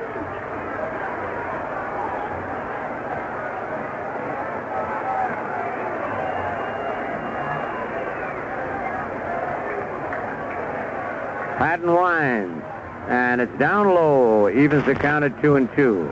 Eddie Gray here tonight with all the big brothers from Elizabeth. That's quite an organization. Really helped the youngsters who have lost their parents or one of them. Eddie Gray does an outstanding job. Broken bat, grounded at first base. Waffen is up. He'll make the play unassisted as he was jammed with a fastball. 3 up, 3 down. At the end of 5, it's the Yankees 5 and the Royals 3. The day is done. Coming home. It's time to let it go. It's the moment to unwind. We'll go home. So just wait, bud. And for the king of tears and settle back and to please yourself. For when you say Budweiser, you said it all. Anheuser-Busch, St. Louis. There are 2 things I remember about 58. I spent more on oil for my hair than on oil for my car. And I bought my first Chevy. You can buy a better Champion. It's also the year I started using Champions. Now in 66, I remember 2 more things. A silver Corvette and a redhead named Georgette. No matter where you are, it's Champion. This year I got myself a Chevy wagon. And 4 more things to remember. Billy Jr., Billy Joe, Billy Jean, and Billy Bob. I've had a lot of different kinds of Chevys over the years, but one kind of spark plug, Champion. You can't buy a better plug for any kind of car than Champion. Champion. You can't buy a better plug no matter where you are than Champion. Champion's #1 in the world. #1 in your car. Did I forget someone? Did I forget Billy Jack? I'm Doug LaRock at WOKO-Albany. In Schenectady, 37-year-old Lemuel Smith has gone on trial on charges of kidnap and robbery. He also faces charges of murder and rape as well. Governor Carey has appointed a replacement to the resigned prison chief, Benjamin Ward. He's a former Cleveland police chief, Richard Hongisto. And one of 5 Albany policemen has gone on trial in the prostitution probe. I'll have the details in these stories and others after the Yankees-Royals ball game on 1460 WOKO. In the National League, the Braves shut out the Mets 3-0 in the first game of a doubleheader. No report in the nightcap. The Dodgers edged the Cubs 4-3. Pittsburgh leads San Diego 6-1 at the end of 4. Hey, wait a minute. Oh, Order is hit with a pitch, and I was just going to say what an unusual stance he was up there with. He was facing Sparky Lyle. He really opened up. And Sparky threw the pitch. It hit him right on the letters. He was opened up so much in a strange stance, he was frozen up there. He couldn't move. Couldn't get out of the way. All right, here's Clint Hurdle, who has walked and fly to right. And the slider is over, strike call. Darrell Porter had homered in the second and popped the third in the fourth before getting hit with that pitch. Nobody out. Lyle kicks, delivers. It's down low, 1-1. On deck, Tom Poquette. Whether he'll bat or not, we will not know. Willie Wilson might come in. Foul back in the seats, out of play. 1 ball, 2 strikes. We mentioned Willie Wilson. He's from the Garden State of New Jersey. One of the finest high school athletes in the country. As a matter of fact, a little note here. That's not that one. No, I know what you're looking. Here it is. Oh, you got it. Go ahead, Frank. Wait a minute. The pitch. Fly ball. A shallow left field. Piniella there now and makes the catch. 1 away. Well, Poquette is going back to the dugout. I don't think it's going to be, well, let's see. No. Joe Zeb is going to be the pinch hitter. So you're talking about Willie Wilson. We have a note from Baseball Quarterly magazine published here in New York. quoting manager Whitey Herzog regarding Willie Wilson. The quote is that Bo Schembechler, the coach of the Michigan Wolverines, said of all the high school football players he ever wanted to recruit, Willie Wilson was number one on his list. That kid was an outstanding football player. Oh, man, he was so fast, had so many touchdowns. But Willie Wilson chose professional baseball. I'll tell you, let me say another word about Baseball Quarterly before I get in trouble. It's published by a very, very young man, and he has a very young staff. They're in a great venture, and they're doing a great job with it. Yes, it is. That's very good, interesting news. All right, Joe Zepp. The publisher's name is Rick Cerrone, the same as the youngster who caught. But not the same person, right. Swing and a miss by Zeb. Strike one. We'll pause 5 seconds for station identification on the New York Yankee Radio Network. You're listening to New York Yankee Baseball on 1460 WOKO Albany. All right, the pitch to Zeb is hit to right field, and Thurman Munson with another chance to his left makes the catch. I said that Thurman is an exciting right fielder. He'll catch anything he gets to. He has had tonight, let's see, 1, 2, 3, 4, 5 chances already. Fielded them all flawlessly. 2 men out. And now Freddie Patek, who has walked and doubled.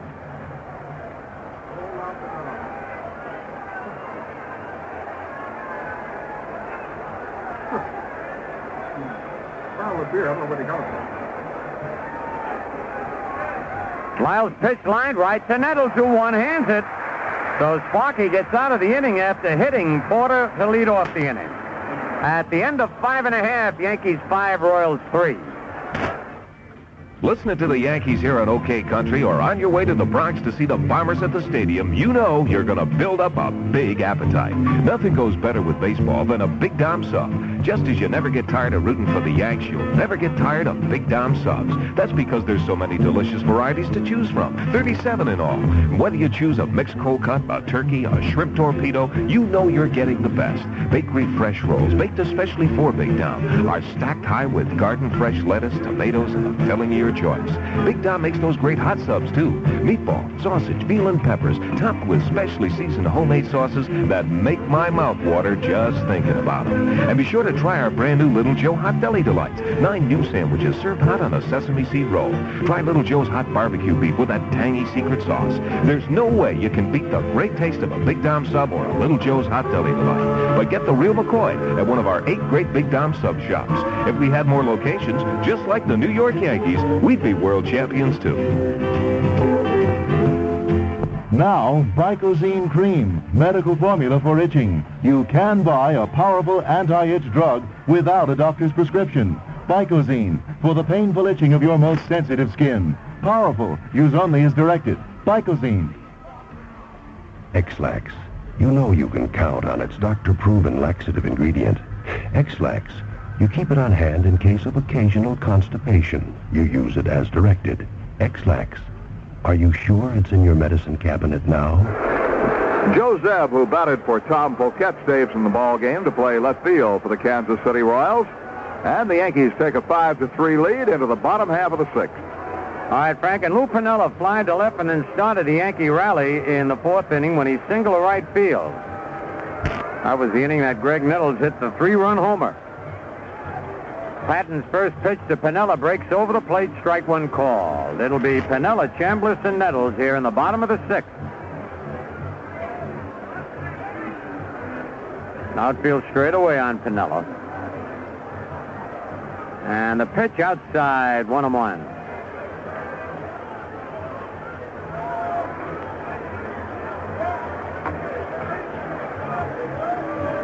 Patton into the windup. And a breaking pitch looped to center field. Otis calling for it. Plenty of time as the ball hangs up, and he one-hands it one away. You know, Scooter, nothing to do with this ball game except the fact that Kansas City is involved. I think Kansas City and Texas and the other contenders in the Western Division got quite a break yesterday when California Angel pitcher Chris Knapp threw in the towel, said he would retire from baseball rather than accept the terms offered by the Angels. That's true. I understand he was making $40,000, and his agent went to Buzzy Bavasi, and Buzzy would have nothing to do with a raise. Pitch is outside the Chambliss, ball one. Kid was having a good year. He'd won 10 ball games. Oh, ooh. I'm sure something will be worked out. The next pitch is foul back. Porter coming back. I think he'll run out of room. The ball is on the screen. I think one problem in baseball now is that ball players sign a contract, and they're very happy with the contract when they sign it. At least they accept it. They sign the contract, and then all of a sudden the team goes out and signs somebody else for a published figure so much higher, and then the guy who originally signed gets upset. That's right. It really is very strange. The whole world is very strange lately. 1 ball, 1 strike, 1 out. Patton's pitch all the way back to the screen. It's 2-1. Well, as strange as it is, it's the only one we got, and we better take care of it. All right.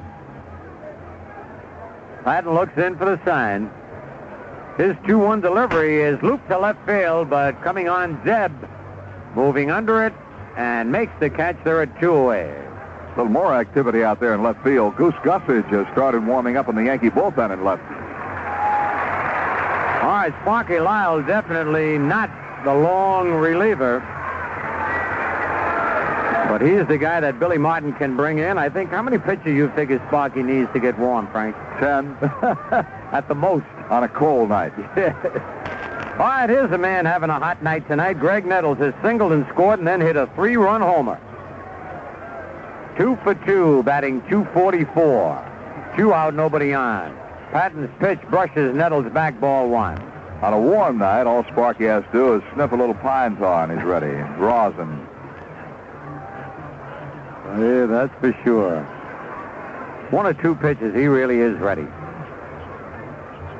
1-0 delivery, look out, high and tight, 2-0, and pretty soon I'm expecting to see the plate umpire, Larry Barnett, go to each bench and warn the managers and the pitcher.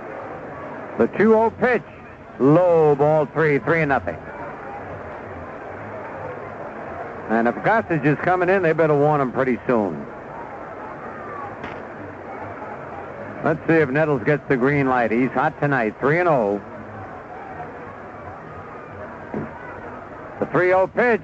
He takes it high, ball 4. I'll tell you, he had the green light, though. He could have swung if that pitch had been in the strike zone. Yep. All right, the chicken, Fred Stanley, has sacrificed and double to right center field. Nettles at first with 2 out. The Yankees leading 5-3 in the bottom of the 6th. Nettles leads off first. Pitch to Stanley, foul, back and out of play.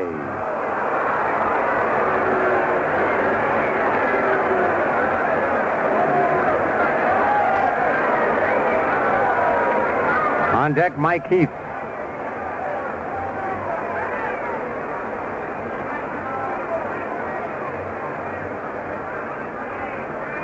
Patton checks Nettles. Delivers to the plate, and the pitch is high, 1-1.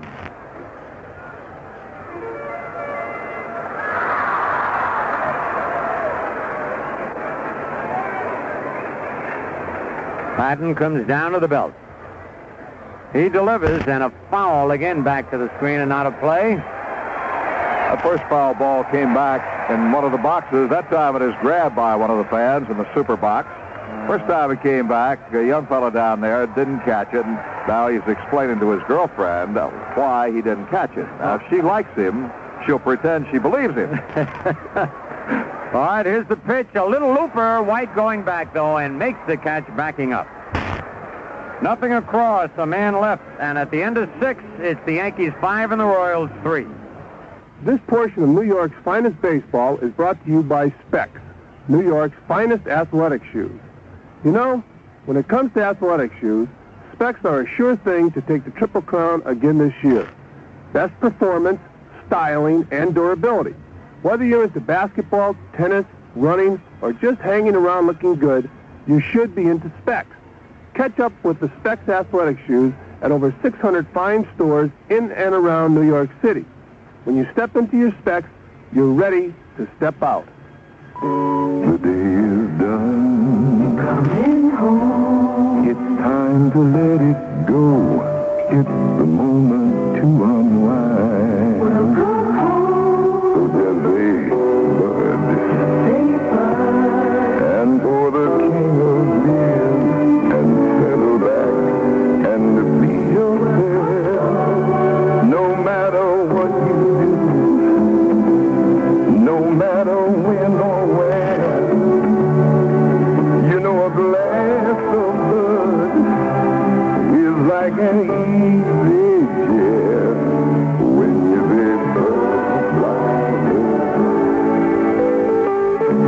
Yeah, Budweiser. Absolutely the best way to call it a day. Any day. You know what I mean. When you say Budweiser, you said it all. Anheuser-Busch, St. Louis.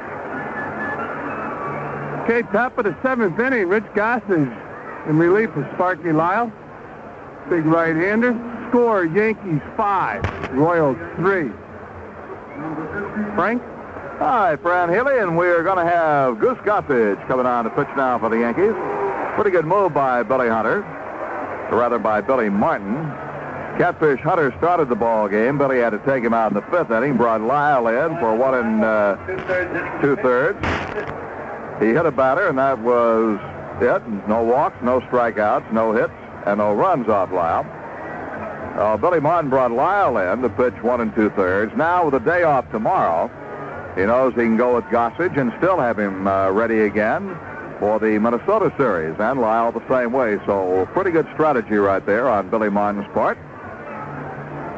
They can use both of his ace relievers tonight and still have both of them ready for the next Yankee series against the Twins out in Minnesota. Frank White will be the first man to test Gossage. It'll be Frank White, George Brett, and Hal McRae. Here in the top of the 7th, the Yankees are leading 5-3. The Yanks have 7 hits. The Royals have 5. Frank White is 0 for 2. Called out on strikes and popped up. Right-hand hitter, and Gossage misses outside. Breaking ball started him off. Brett on deck, and then McRae. Gossage works in a hurry, and the pitch is hit in the air to center field. Mickey Rivers comes in about 5 steps and makes the catch. 1 out. And now 20 seconds for our local stations to identify themselves. I'm Doug LaRock at WOKO-Albany. Governor Kerry says he and legislative leaders are close to a compromise on the anti-crime legislation, and the governor has appointed a placement to resigned prison chief Benjamin Ward. I'll have the details in this story and others after the Yankees-Royals baseball game here on 1460 WOKO.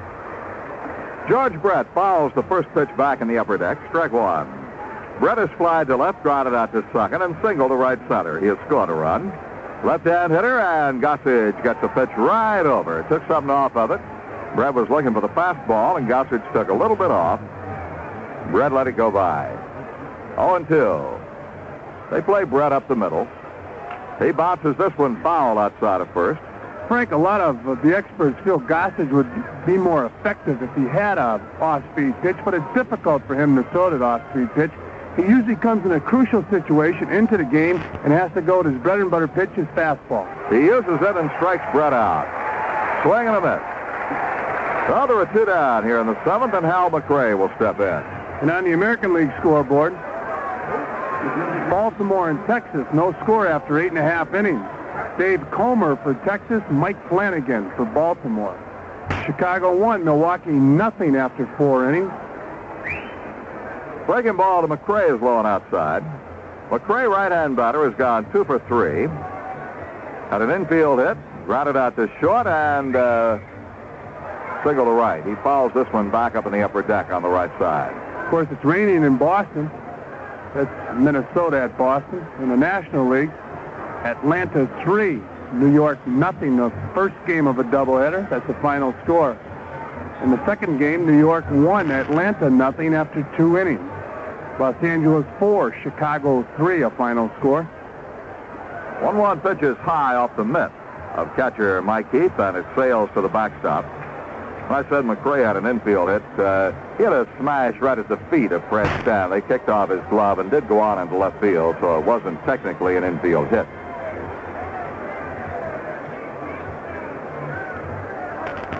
Now Goose with a 2-1 deal. Hit on the ground right side. Willie Randolph to his left comes up with it and throws him out. Randolph scooted a long way to make the play, and the side is out in order at the end of 6.5. It's New York 5 and Kansas City 1.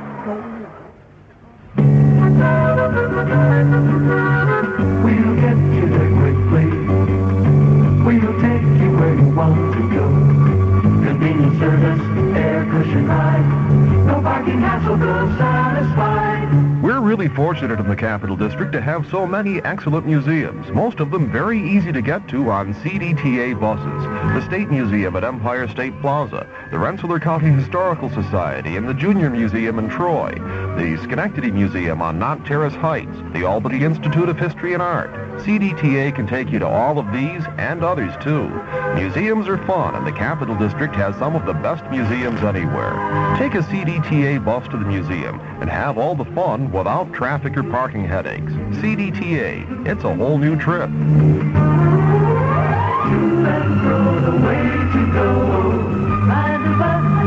It's a whole new trip. It's a whole new trip. With a break in the action, if you're headed for the refrigerator, give it a second look. If you need a new one, come to Swire Appliance. Right now, they're offering some tremendous values on Frigidairs. For instance, a big 17 cubic foot 2-door Frigidaire refrigerator freezer with the lowest energy consumption rating of any refrigerator freezer on the market for only $399. Swire Appliance, 14 South Pearl Street, Albany. Open 9:30 to 5:30 Monday through Friday. Closed Saturdays during July and August. Swire Appliance. Mike Heath leads off the bottom half of the 7th, tries to bunt and pops it up behind the plate, but it'll be out of the reach of Darrell Porter, the catcher. Heath tried a running bunt that time, doing his homework after a lesson from Phil Rizzuto in the art of bunting, but he fouled it back. Heath had an infield hit in the 3rd to keep his hitting streak going now through 8 games. He sacrificed in the 4th. Patton's pitch inside. 1 ball and 1 strike to the young right-hand hitting catcher. Heath uses a slightly open stance. Takes the pitch inside again. 2 balls and 1 strike. Monty Patton relieved in the 4th inning. He has not given up a base hit. He walked a man in the 6th. Yankees got their 5 runs off starter Paul Splitoff. Patton winds and uppers, and the pitch is hit on the ground at second base. Frank White comes up with it and throws him out to John Wathan. 1 away in the bottom half of the 7th. The batter will be Willie Randolph. Randolph has struck out twice and flied out into a double play. In the 4th inning, he had a fly ball to center field. Fred Stanley tagged up at 3rd and was thrown out trying to score. Right-hand hitter batting .251, and Patton's pitch to him is inside. Letter high, ball 1.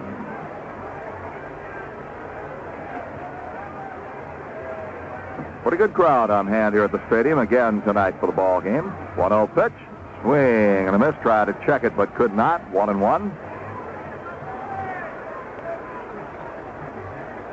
The Yankees lost the first 2 games of the series. Trying to come back and take this one and get a little momentum going for a week-long road trip. 1-1 pitch is low. The Yankees lead 5-3. On the road, they'll be in Minnesota, Chicago, and Kansas City.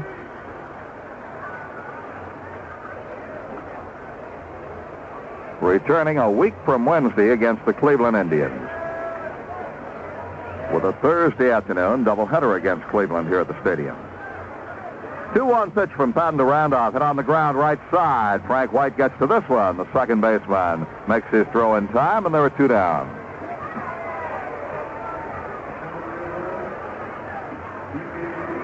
Mickey Rivers will step in. He has struck out, he has walked, and he has flied out to right field. Frank, the more National League scores, the Pirates brought their lumber to the park tonight. They lead the San Diego Padres 6-1 after 4.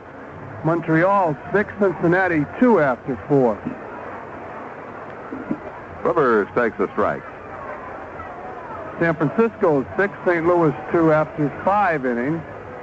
And Philadelphia, Houston, no score after 1.5. 0-1 pitch. Check swing. It's inside, and he checked it in time. 1 ball, 1 strike.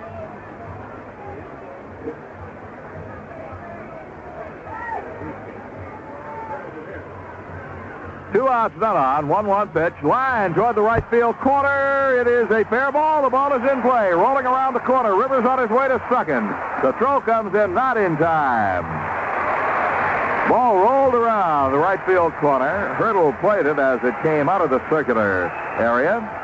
Got it back to the infield, but not before Rivers was standing in at second base. So the Yankees have their first hit off Marty Patton and their 8th hit in the ball game. Mickey Rivers' 8th double of the year. And there's a break in the action with the score, New York 5, Kansas City 3. This is Mel Allen. When you have to send a package down to the minors, you don't have to use a minor league air freight company. That's because Emery doesn't just go to major league cities, they also go to minor league cities.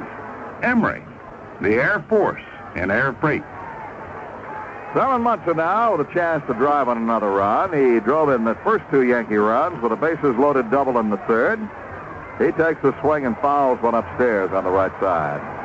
Thurman is 1 for 3. The Ribbies give him 38 for the year. The 2-base hit was his 16th. Speaking of doubles, George Brett of the Royals leads the American League in 2-baggers with 29. Patton comes set, the 0-1 deal inside. Munson skips back out of the way. And of course, Frank, that Kansas City ballpark conducive for those doubles. McRae led the league last year, I believe, with 54 doubles, or 56. Make you feel he had more doubles than you had base hits. Oh, well, I'll tell you. 1-1 pitch to Munson. Hit sharply on the ground at shortstop, but right at Patek. And he throws him out to retire the side. At the end of 7, the score, Yankees 5, Royals 3. The day is done. Coming home. It's time to let it go. It's the moment to unwind. We'll go home. So just say, bud. When you've been moving fast all day, you know there's nothing like slowing down the pace and relaxing with a Budweiser. But when you say Budweiser, you said it all. Anheuser-Busch St. Louis. They came from across the sea, from Japan, Germany, England, Italy. Bright and eager to show what they could do. They were foreigners in a foreign land. But one thing that was true in the old country was also true in the new. You can't buy a better plug for any kind of car than Champion. You can't buy a better plug no matter where you are than Champion. Champion, number 1 in the world. Number 1 in your car. Imports from every country find America is the land of opportunity. The opportunity to use Champion, the world's best-selling spark plug. The plug that wins more big races. For imports, you can't buy a better plug than Champion. You can't buy a better plug than Champion. You can't buy a better plug than Champion. 2 weeks from this weekend, the Minnesota Twins and Rod Carew make their last visit of the season to the stadium. Those games are Friday night, July 28th, Saturday afternoon, July 29th, which will be Old Timers Day, and a doubleheader, Sunday afternoon, July 30th. That doubleheader includes a makeup of an earlier rainout. Tickets for these games are now on sale. Okay, Rich Gossage completes his warm-up tosses. Top of the 8th inning, John Waltham, who replaced Pete Lecoq earlier in the game when Sparky Lyle came on in relief. will bat against Gossage. Frank? Wathan had a sacrifice fly in his previous trip, and he takes a strike at the knees. Wathan drove in run number 3 for the Royals, the last run they've scored. The Yankees lead 5-3. Gossage winds and delivers high. 1 ball, 1 strike to the right-hand hitting Wathan. Amos Otis is on deck, and then Darrell Porter. 1-1 pitch coming. Just missed outside with a slider. 2 balls and 1 strike. No, pardon me. Gossage looking down, did a double take on that call by the plate umpire, Larry Barnett. Now he winds, 2-1 pitch. Fouled off the first base side. 2-2.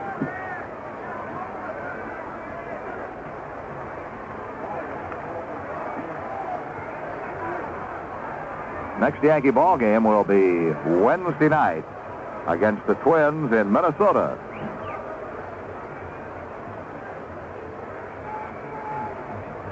They'll be in Minnesota Wednesday and Thursday nights, and then on to Chicago for the weekend. 2-2 pitch. Foul straight back. Took a rip at a high fastball.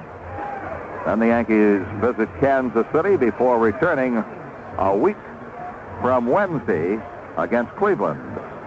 3-game series in 2 days with a doubleheader on Thursday afternoon. 2-2 count. Pitch coming. Fouled. Back on the right side. Frank Wathan has become a valuable commodity to the Kansas City Royals. He was brought up as a catcher, played first base last year in the playoffs when John Mayberry was injured or was taken out of the game, has played a little bit of outfield, so very valuable. 2-2 pitch. Struck. Yes, he did. He did not foul tip it. It's dropped by Heath, who now tags Wathan, who is on his way back to the dugout. And there's 1 away here in the 8th.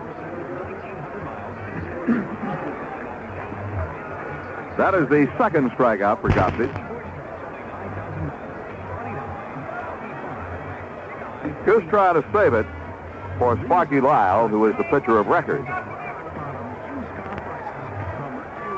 Amos Otis takes low. Right-hand hitter is popped up on a fine catch by Randolph, who crossed the foul line to make the catch in the first inning. Then Otis flied deep to Munson and right and flied routinely to Munson and right. Otis keeps trying to hit the ball to right field and has been doing so. This one is swung on and missed, and the pitch was inside, 1-1.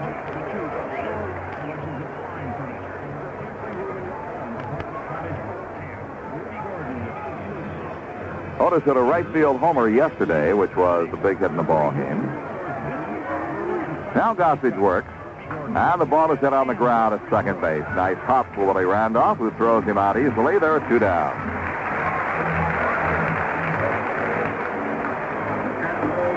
Catfish Hunter started the ball game. He worked 4 1/3 innings. Left with the Yankees leading, but he did not pitch the required 5 innings for a starter. Sparky Lyle relieved in the 5th, so Lyle is the pitcher of record with Gossage in a save situation. Mike Heath goes out to talk to Gossage about how they'll pitch to Darrell Porter. Porter homered leading off the second. It was his 8th home run of the year and his 4th against the Yankees. He popped up in the 4th and was hit with a pitch in the 6th. Left-hand batter takes low. The ball scoots through the mitt of catcher Mike Heath and rolls to the backstop. 1 ball, no strike.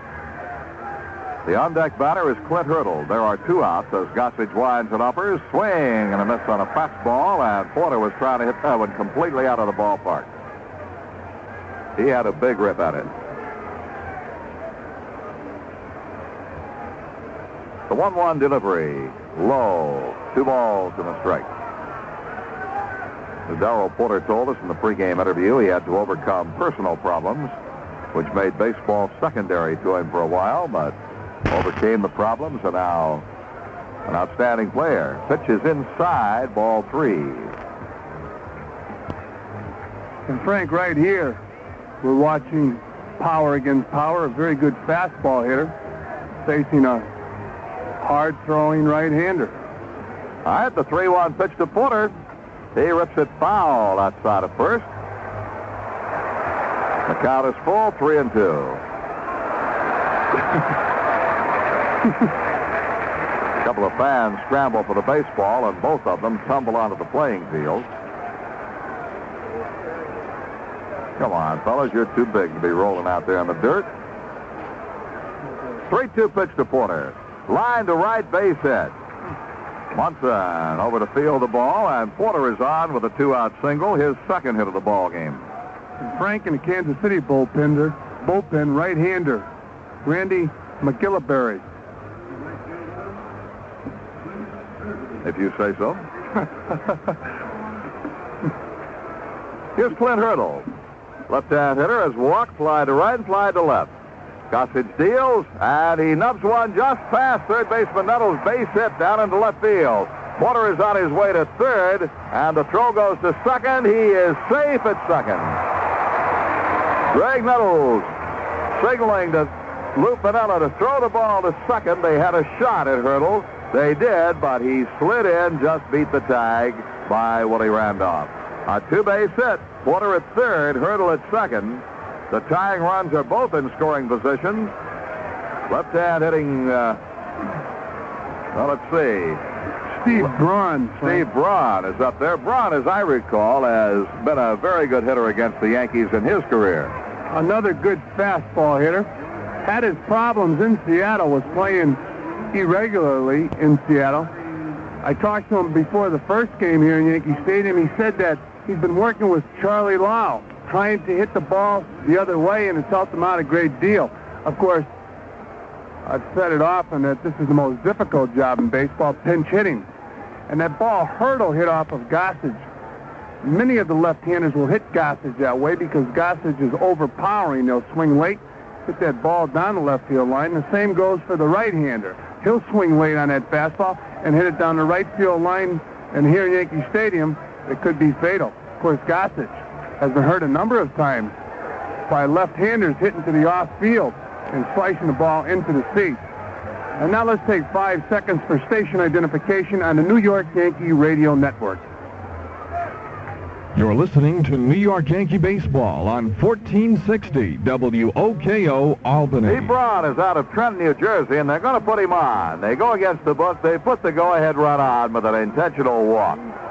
They would rather pitch to Freddie Patek. So the left-hand hitting Braun, a 237 hitter, will be walked intentionally. And they will pitch to Patek with the bases loaded. Of course, once again, Frank, I mentioned Braun, a good fastball hitter. Probably feels very strong right now. Gossage would rely solely on that fastball. So a good idea to walk the left-handed swinging Steve Braun. Now they'll face Freddie Patek. Freddie, a decent hitter, but a right-hander facing the overpowering right-hander Rich Gossage. We're going to get Willie Wilson down to run for Braun at first base. Willie Wilson running for Braun.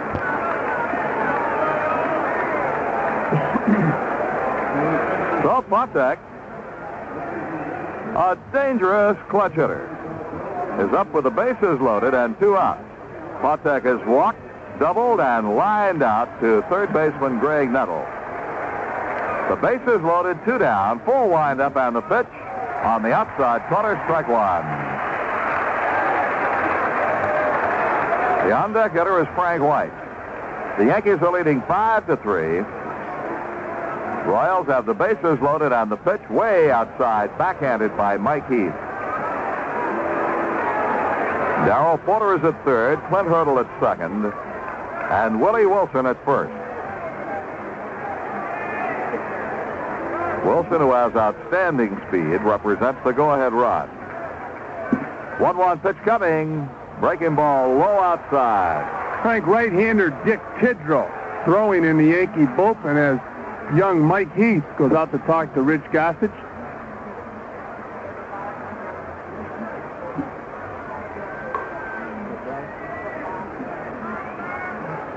For Gossage, this is his 35th appearance on the year. 5 wins, 8 losses, 12 saves. 2-1 pitch. Swing and a miss. 2-2.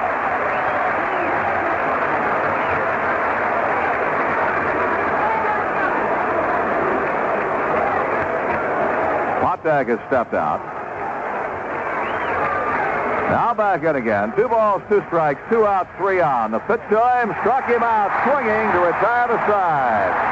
So the strategy works as Gossage fans Potek with the bases loaded. And at the end of 7 1/2, it's the Yankees 5, the Royals 3.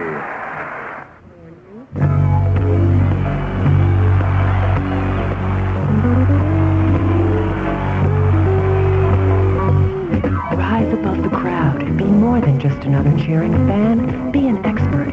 You can be totally informed on the world of sports when you read the sports pages of the Times-Union and the Knickerbocker News.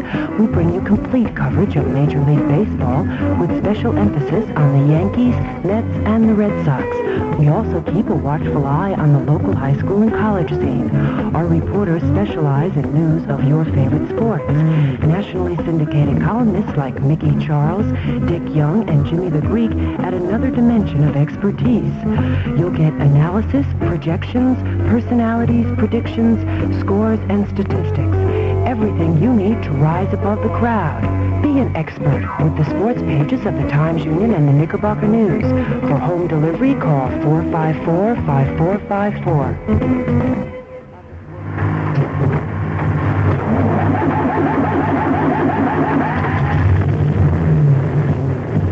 This is Charlie Huddle. I'm moving. No more all-night talk show for me. Don't say that. I'm going to be talking with callers from 7 p.m. to midnight. Blah, blah, blah, blah. It doesn't amount to a row of pins. Well, just you wait and see Monday, July 24th. A reminder, in just 2 weeks, Old Timers Day, the Yankees celebrate one of their greatest moments, their record 5th straight World Championship. Reggie Jackson steps in here to face Marty Patton. Frank? Jackson is 0 for 3, and he pulls one foul into the seats down the right field line. Strike one. Reggie is now hitting .261. On the year, he has 14 home runs, 51 runs batted in. Tonight, he has popped up, flied out, and grounded out. The 0-1 pitch, high and tight, rocks him back. 1-1. Marty Patton relieved in the 4th inning, and he has been tough. He's allowed only 1 hit and walked a man. The Yankees got their 5 runs and 7 of their 8 hits against starter Paul Splitorm.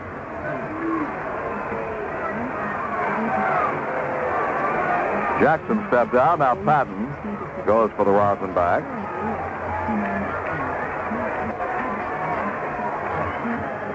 Right-hander starts the windup, and the 1-1 to Reggie.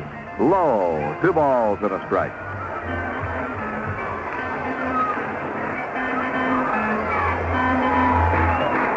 The Yankees lead 5-3 here in the bottom half of the 8th inning. Patton pumps. 2-1 pitch. Foul back by Reggie. 2 balls and 2 strikes. The Yankees scored 2 runs in the 3rd on a bases-loaded double by Thurman Munson. They got 3 in the 4th on a 3-run homer by Greg Nettles, his 17th home run of the year. 2-2 pitch to Reggie. Low, ball 3. Lou Piniella is on deck with Chris Chambliss to follow.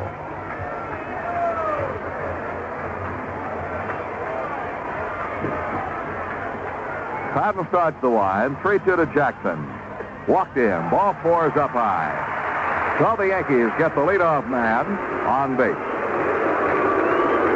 Frank, that was surprising on Marty Patton's part. Great deal of experience. He got ahead of Jackson, and then he tried to throw the ball too fine. He wanted to throw that perfect pitch, and now he's walked the first man he's faced in the inning.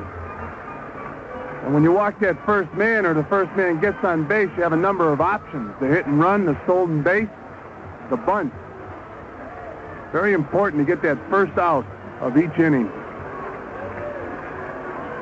Lou Piniella is the batter, and we'll see what strategy Billy Martin, the manager of the Yankees, employs. Jackson walks off a lead at first. Patton comes set. The pitch to Piniella is popped up. On the left side, the shortstop Potek backpedals in the grass and makes the catch. So Piniella, who was fisted by the pitch, pops it up. And Whitey Herzog comes out to make a pitching change. Herzog will want a left-hand pitcher to come on to pitch to Chambliss. Who is it? Roboski's got out there. Looks like the Mad Hungarian. The Mad Hungarian. That's who it's going to be. So we'll wait now for Roboski to come on, and Fran Healy has a little advice for all you folks listening tonight. Yes, I do. It's once again that 2 weeks, Old Timers Day, the Yankees will play against the Cleveland Indians, and among those donning the pinstripes again will be Hall of Famers Mickey Mantle, Joe DiMaggio, Whitey Ford, and Yogi Berra, plus Eddie Lopat and Ali Reynolds. On hand to represent the opposition from those glorious years will be Hall of Fame members from the Cleveland Indians, Bob Feller, from the Dodgers, Roy Campanella, from the Indians, Bob Lemon, Al Lopez, one-time manager, Chicago White Sox and the Cleveland Indians, and Eddie Matthews, along with Bobby Thompson, Ralph Branca, and many others. That's the Yankees' 32nd annual Old Timers Day, Saturday, July 29th. And the Yankees will be playing on that particular day the Minnesota Twins, their last appearance at Yankee Stadium. And, of course, the Twins will bring with them Rod Carew. Dabrowski takes the mound to loosen up. He'll be afforded 8 pitches as Whitey Herzog walks back to the dugout. And there's a break in the action with the score: New York 5, Kansas City 3. This is Mel Allen. You know, they say nobody can carry Willie Randolph's glove. Well, Emery's flight pack can probably carry his glove and Nettles' glove and Paul Blair's too. And that's because, unlike a lot of other small package services, the Emery flight pack takes up to 5 pounds. Emery, the Air Force and Air Freight. Okay, as Dabrowski loosens up, let's take a look at the scoreboard. Minnesota and Boston have started to play. There's no score after 1 inning. Tiant against Gold. Texas and Baltimore after 8.5 innings. No score. Mike Flanagan, Dave Comer throwing zeros at each other in Baltimore. Chicago 1, Milwaukee nothing after 4 innings. Mike Caldwell, who's 10-5. Pitching for Milwaukee, Francisco Barrio, who's 5-8, pitching for the White Sox. In the National League, Atlanta 3, New York nothing, a final score. That's the first game of 2. The second game is New York 1, Atlanta nothing after 2 innings. The final score, Los Angeles 4, Chicago 3. After 4 innings, it's Pittsburgh 6, San Diego 1. Montreal 6, Cincinnati 2 after 4 innings. And here in New York, it's Yankees 5, the Royals 3. And as we told you, the Mad Hungarian is now meditating behind the pitcher's mound. Getting quite a reaction from the fans, Frank. Well, the fans seem to enjoy it. And now Chambliss will step in against the left-hander. Chris in this ball game is 1 for 3 with a run scored. He was on when Nettles homered in the 4th. He takes the pitch up high from Roboski.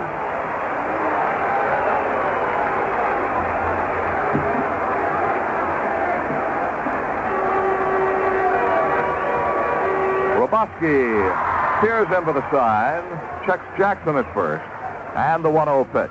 Breaking ball way outside. Roboski this year has won 2 and saved 13 in 31 previous appearances, an earned run average of 2.54. He has struck out 36 men in 39 innings.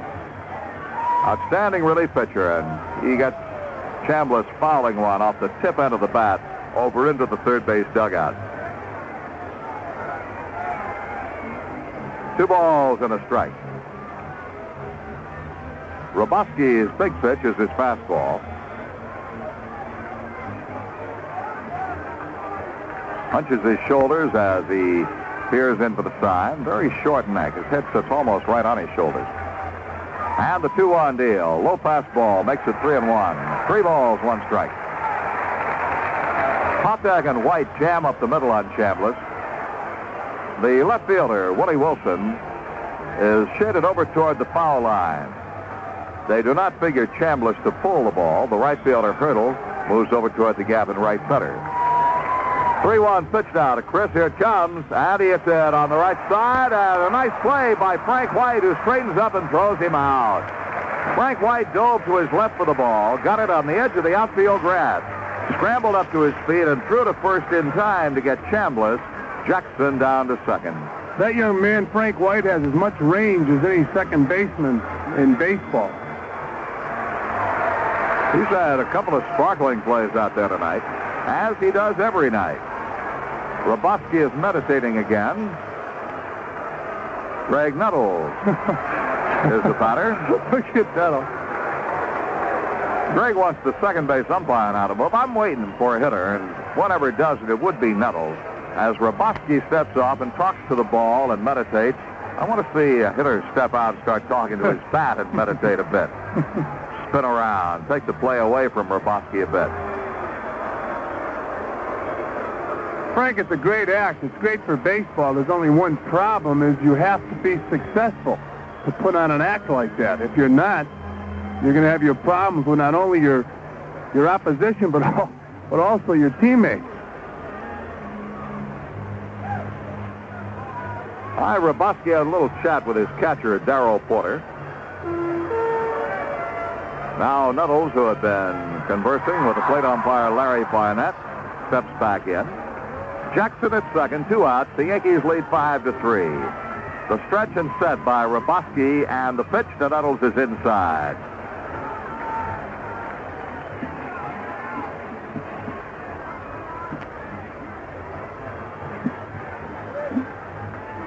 Robosky looks in again.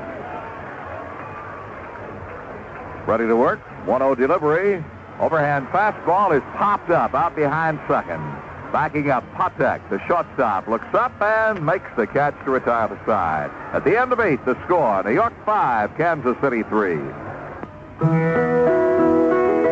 Where the roads unwind with travelers, with friends, with family, with people going places, seeing all there is to see. Where the ride is always sure and smooth, you'll find a trusted friend you've always known. It's Firestone. Firestone, Firestone, Firestone. Where the family car is moving, where a night truck fights the rain, where the race cars scream around the track, where the tractors farm the plains, wherever wheels are rolling, no matter what's the road, the name that's known as Firestone, where the rubber meets the road. Firestone, Firestone, Firestone.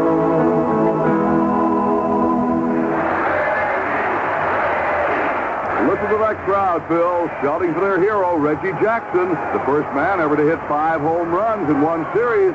He set 9 records last year, and hey, why are you shaking your head? Well, they're not shouting for Reggie Jackson. They're shouting for Reggie, the new candy hit. Now, don't be absurd. Well, that crowd is hungry, Frank, for chewy caramel, crunchy peanuts, chocolatey coating. Quick, give me a bite of your Reggie. No. But all that shouting made me hungry, too. No. I'll scream, Reggie, Reggie. I'll outshout the crowd. This is so embarrassing. Some more National League scores. Montreal 6, Cincinnati 2 after 4 innings. San Francisco and St. Louis tied 6 apiece after 7. And Philadelphia and Houston no score after 1.5. Frank?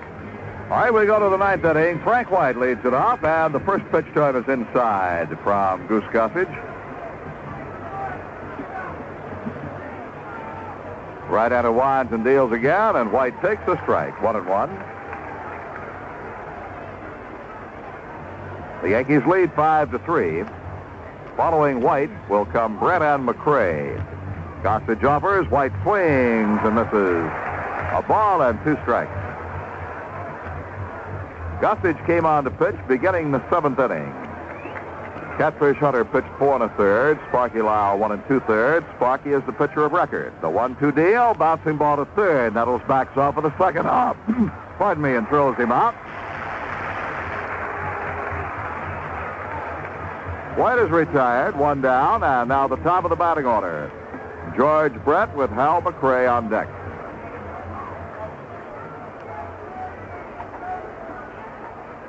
Brett is 1 for 4, and he scored a run. Left-hand hitter swings and lines one base hit out into right center field. Munson over quickly, cuts the ball off in the alley and holds it to a single. Line drive just past the outstretched glove of Willie Randolph, who made a bid for it and just couldn't reach it. So Brett has his second hit of the ball game. The tying run comes to the plate. Hal McRae, the batter. Tonight's attendance. The paid attendance is 27,020. 27020. 27,020 here for the ball game.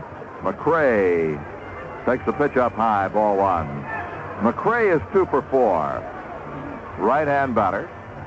And he does have power. 1-0 pitch to him. Foul back toward the mezzanine on the right side. Pete Rose has gotten a hit tonight, so he's hit 30 straight games. Pete Rose, we are told, has a base hit tonight, and he has hit in 30 consecutive games now for the Cincinnati Reds. And this was the day in history that Joe DiMaggio's 56-game history ended. 1-1 pitch, hit on the ground, a second, maybe two. Randolph boots it. Ball goes on into right field. That's an error 4. An error on Randolph.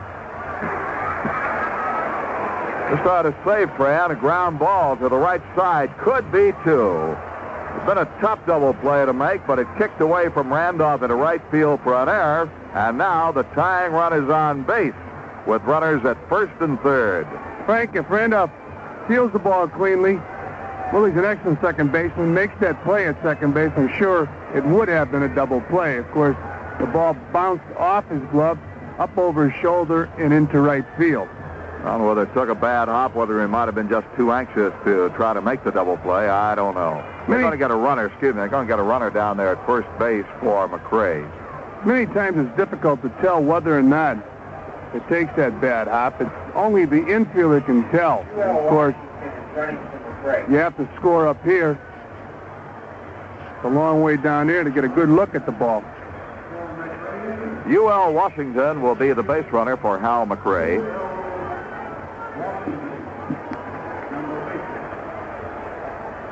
And Frank Washington is a backup to Freddie Patek at shortstop, and just another one of the speed merchants the Kansas City Royals have. All right, the batter is John Wathan, right-hand hitter, and he lines a foul ball off the box seats down the right side.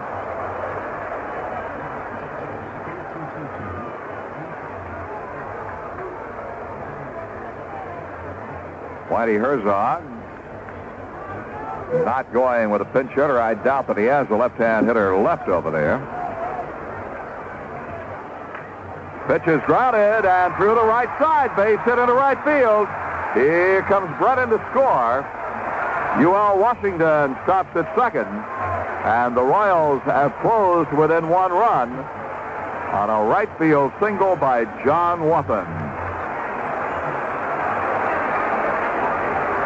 Well, there's the big play going back to the play on the ground ball at Willie Randolph a moment ago.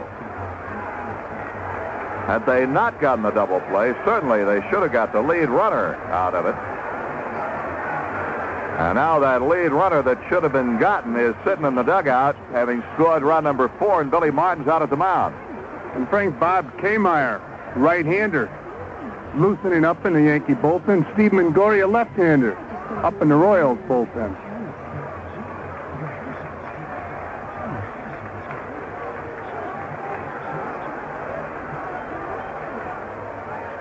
Billy Martin goes back to the dugout, and Mike Heath back behind the plate, and Rich Gossage will face Amos Otis with 1 out. Men on first and second for the Kansas City Royals here in the top of the 9th. Right, UL Washington at second. Wathan is first. The pitch to Otis is high, ball 1. Amos is 0 for 4 tonight.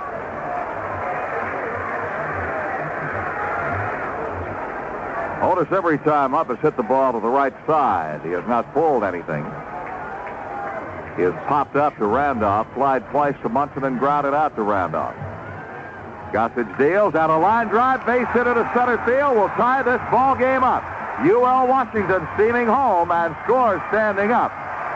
stopping at second base, John Wathan. And Kansas City has come back to tie it up with 2 runs here in the 9th inning. Frank Gossage got a fastball out over the plate to Otis. Otis got the head of the bat out there and drove the line drive into center field to score UL Washington from second base. Art Fowler on the phone in the Yankee dugout. Fowler, the pitching coach, I'm sure, talking to Elson Howard, the bullpen coach, to find out if Kmeyer is ready. And the Yankee bullpen, Darrell Porter, the catcher for the Kansas City Royals, will step in and face Rich Gossage. Now the game tied, 5 apiece. Otis on first. And the Royals with a runner on second. Well, this club doesn't give up. That's why they're challenging in the Western Division. They have tied this ball game up with 2 runs on 3 hits and a costly Randolph error. Darrell Porter, left-hand batter, as he stepped in, time was called. Porter is homered, single popped up and been hit by a pitch. He takes low, ball 1.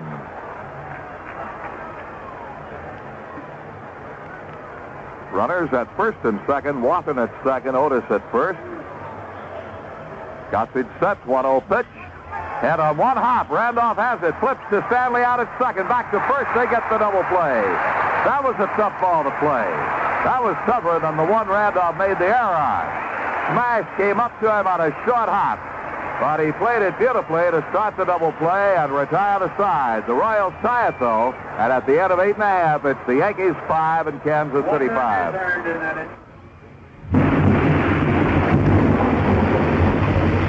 You're not the only one who lives through rugged weather. Your driveway does, too. Only while you're protected, it's out there exposed every day of the year. In winter, water freezes, expands, and tears your driveway apart. Summer sun bakes it. Oil and gas eat it. To protect your driveway, keep it jet black and rich looking. Pour on Genite J16. Sure, driveway sealers all look the same in the pail, but they don't last the same on your driveway. Genite's the one that's engineered tough for heavy industrial use. And tough is what you need to protect your expensive driveway. Don't take a risk with an ordinary sealer. Insist on Genite J16. Don't risk your driveway on second best. Get genuine Genite J16, the #1 driveway sealer in the world. Genite J16, first because it lasts. Are you throwing your money away? You may be if you're in business and are not taking advantage of available co-op dollars. This is Bob Hesse. Let's put your co-op dollars to work. Co-op advertising on radio is a great way of combating newspapers' runaway inflation costs. Don't throw your money away. Let WOKO help increase your business. We'll help you plan a complete program, including scheduling, copy, and billing. Call 449-1460 WOKO. We go to the bottom half of the 9th inning. Score tied 5-5. And Fred Stanley will lead off, to be followed by Mike Heath and then Willie Randolph. Stanley is sacrificed, doubled, and popped up.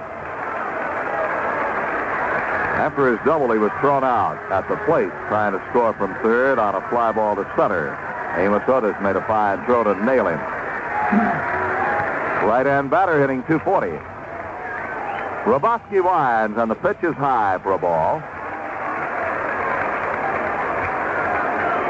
Stanley snaps a look down to Hauser to see if he has to take again. Sometimes they'll have a hitter take until a strike is on him. He takes again, ducks under a pitch for ball 2.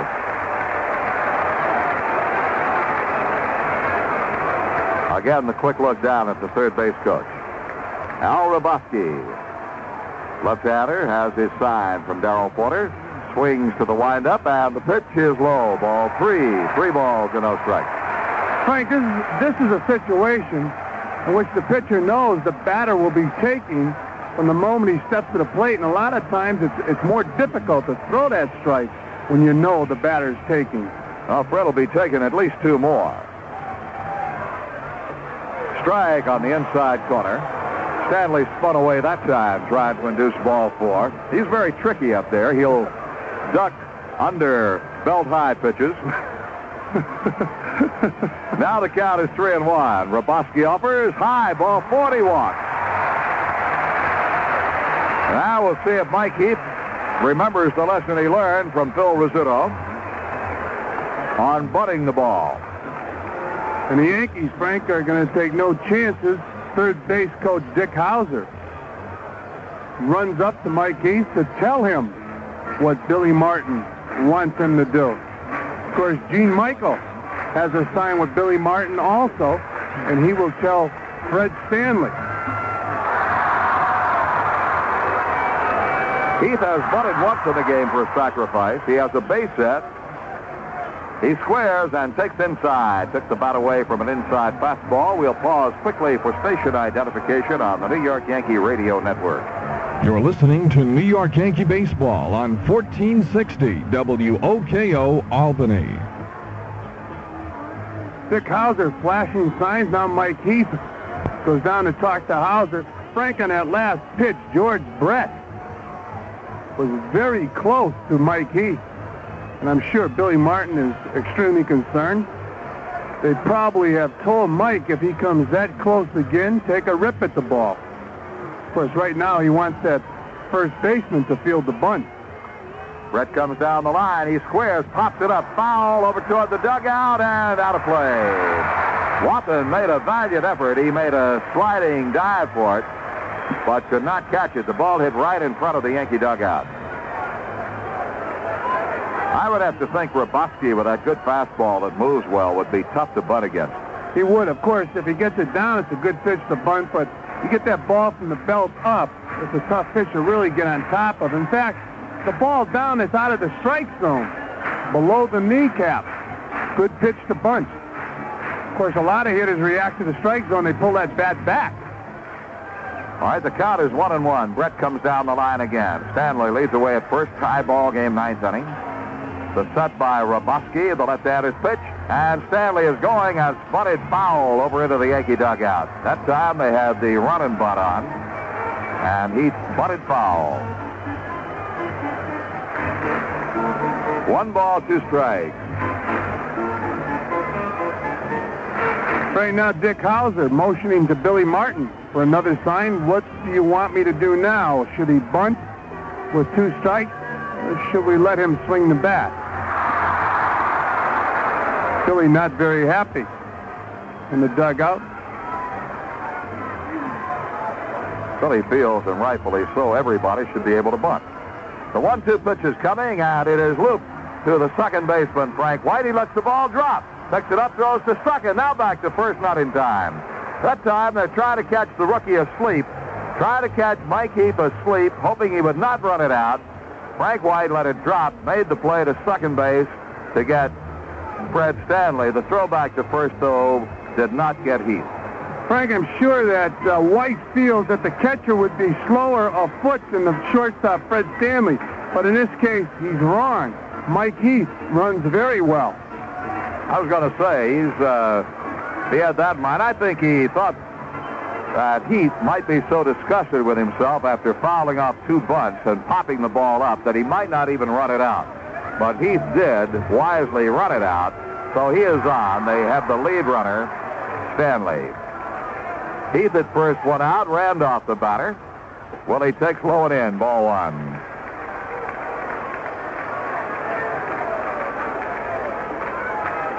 The ball hit by Heath simply goes as a force play, 4-6.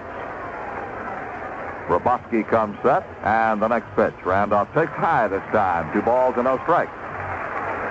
Willie is 0 for 4 in the game, and he's overdue. He struck out twice, flied out into a double play, and grounded out. Heath short lead at first. Don't want to get picked off. Now the pitch. Hit in the air to left field. Easy chance for Willie Wilson. He sets up under it. Glove up, and makes the catch. 2 down. And now Mickey Rivers. Rivers has struck out, walked, flied to right, and doubled to right field.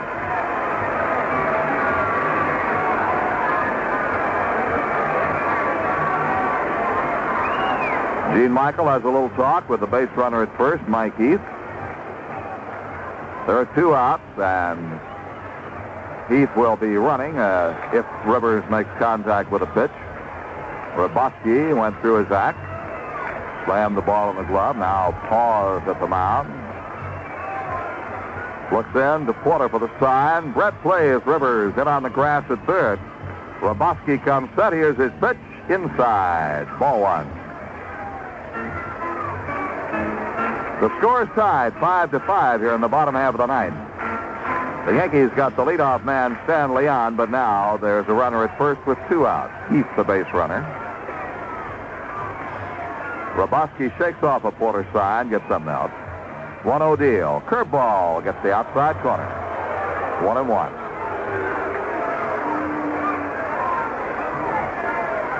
Minnesota and Boston scoreless. They're in the 3rd inning at Fenway after a long rain delay.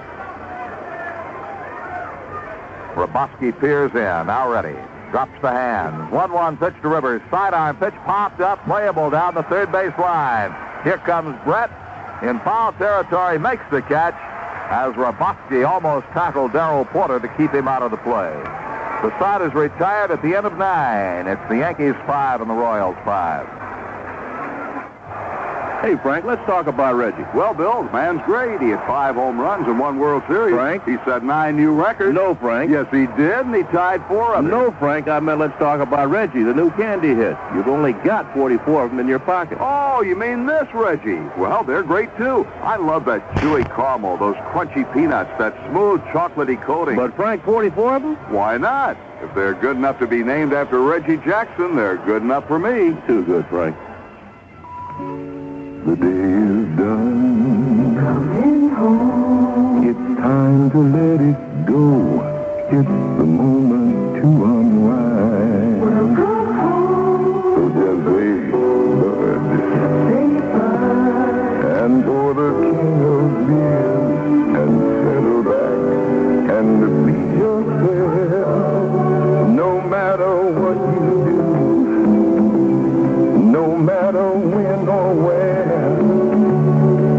You know a glass of bud is like an easy chair.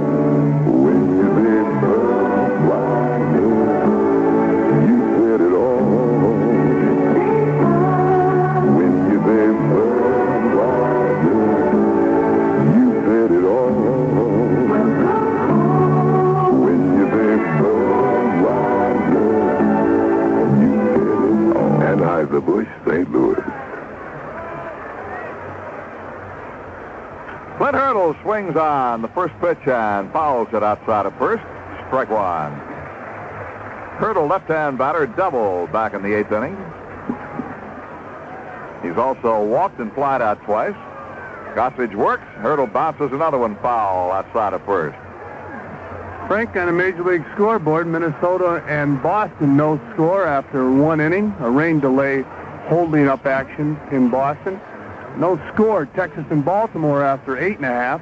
Chicago 1, Milwaukee nothing after 4. 0-2 pitch, struck him out. Foul tipped a fastball in Heath Smith, and Hurdle is struck out on 3 pitches. For the Goose, strikeout number 4.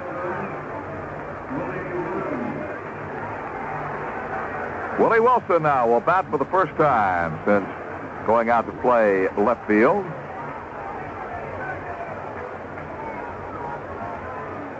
Wilson came in to run in the 8th inning for Braun, who was walked intentionally as a pinch hitter. Left-hand batter against right-hand pitching. Wilson is a switch hitter, actually, and he takes the strike at the knees. Frank, in the National League, it was Atlanta 3, the Mets nothing in the first game. Wilson drags the bunt off the right side, fielded by Randolph. Flip, safe at first base. Ball dropped by Chambliss, but I think he had it beat anyhow. Beautiful drag bunt by Willie Wilson for a base hit. Frank, it's obvious all Wilson has to do is get the ball in fair territory on the ground, and he's going to be very difficult to throw out. Of course, right now, situation, you have Patek batting, not an exceptionally good bunter, but you have Wilson with tremendous speed, knows how to steal a base. So once again, you have the stolen base in order. Of course, Yankees with young Mike Heath with the great arm. All right, Patek should take a couple of pitches to give Wilson a chance, I would think. In fact, I think in this situation, Patek almost has to take 2 strikes unless Wilson runs before that. He does not go, and Patek takes a strike. Willie Wilson is second in the American League in stolen bases with 29. He leads away.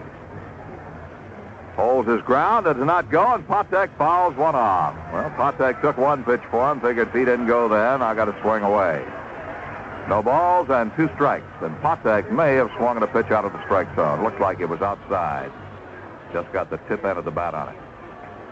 Patek in the ball game has walked, doubled, lined out, and struck out.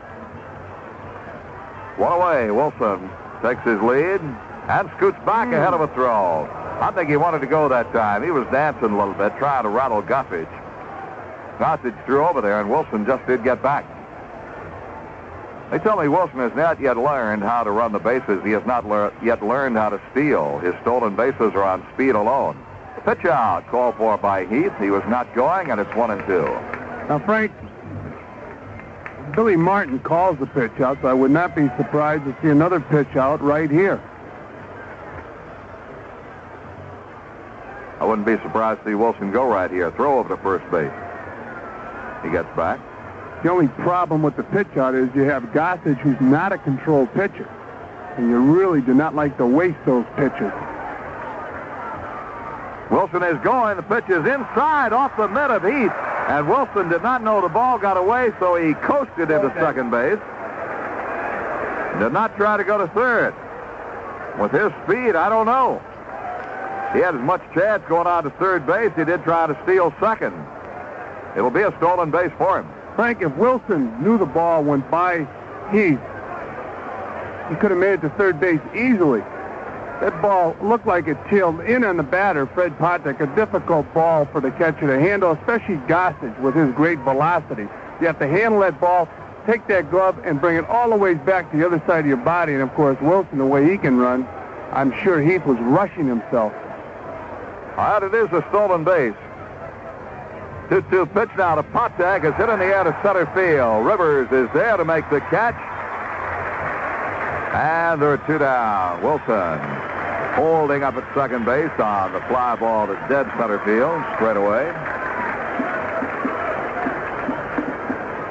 The batter will be Frank White.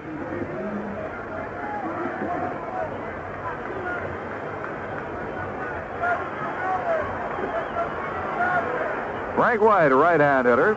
He's gone 0 for 4 tonight. Struck out, popped up, fly to center, and grounded out. Wilson at second, tie score 5-5 in the 10th, and the pitch, breaking ball is over, and Frank White was looking for the fastball. Breaking ball caught him looking, and it was a strike. And Frank, most batters are very surprised when, of course, when Gossage throws that breaking ball, and usually they end up taking it. 0-1 pitch. Swing and a miss. Strike 2.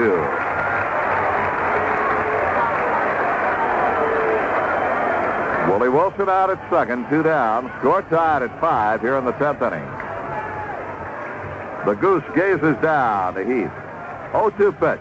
Foul back. Had him reaching. Frank, in that second game in Atlanta, it's the Mets 1, Atlanta nothing after 2. The Dodgers 4, the Cubs 3, a final score. Reggie Smith hit his 14th and 15th home run of the year for the Dodgers. Pittsburgh 6, San Diego 1 after 4. Montreal 6, Cincinnati 2 after 4. 0-2 pitch coming. High, and count 1-2. Rob Andrews hit his first home run of his career in the 9th inning. The Giants now lead the St. Louis Cardinals 8-7. In the bottom half of the 9th, the Yankees have Munson, Jackson, and Piniella. 1-2 pitch. Nutt slowly down the third base line. Nettles will let it go, and I believe it's going to stay fair, and does. It's a fair ball and a base hit. The runner at second base, Willie Wilson, of course, held where he was as the ball was just nubbed off the third base line. Nettles elected to let it roll, and had he not fielded it, it would have hit the bag. So he grabbed it just before it got to the sack. Base hit, runners first and second with 2 outs. Of course, Frank Nettles playing way back with the count 1 ball and 2 strikes on White. Very difficult ball for him to field and throw the speedy White out on. So he has to take his chances and let the ball roll. Now George Brett up, dangerous hitter, takes low outside. Here's what Kansas City wanted, of course, to get Brett up here with runners on base. Frank, and you have a base open, third base. He pumps a foul outside of first. Played off the wall, not very neatly, by first base umpire Jimmy Evans. Frank, Art Fowler, the pitching coach for the Yankees, goes to the mound, I'm sure, to tell Gossage that you have third base open and you would rather pitch to UL Washington, young rookie, rather than the perennial 300 hitter George Brett.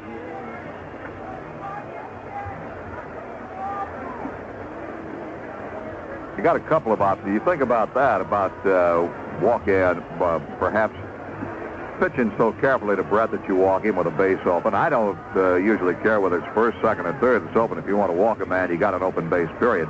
But then you got to think about a runner at third, and Rich Gossage is sometimes inclined to try to overthrow and throw those wild pitches.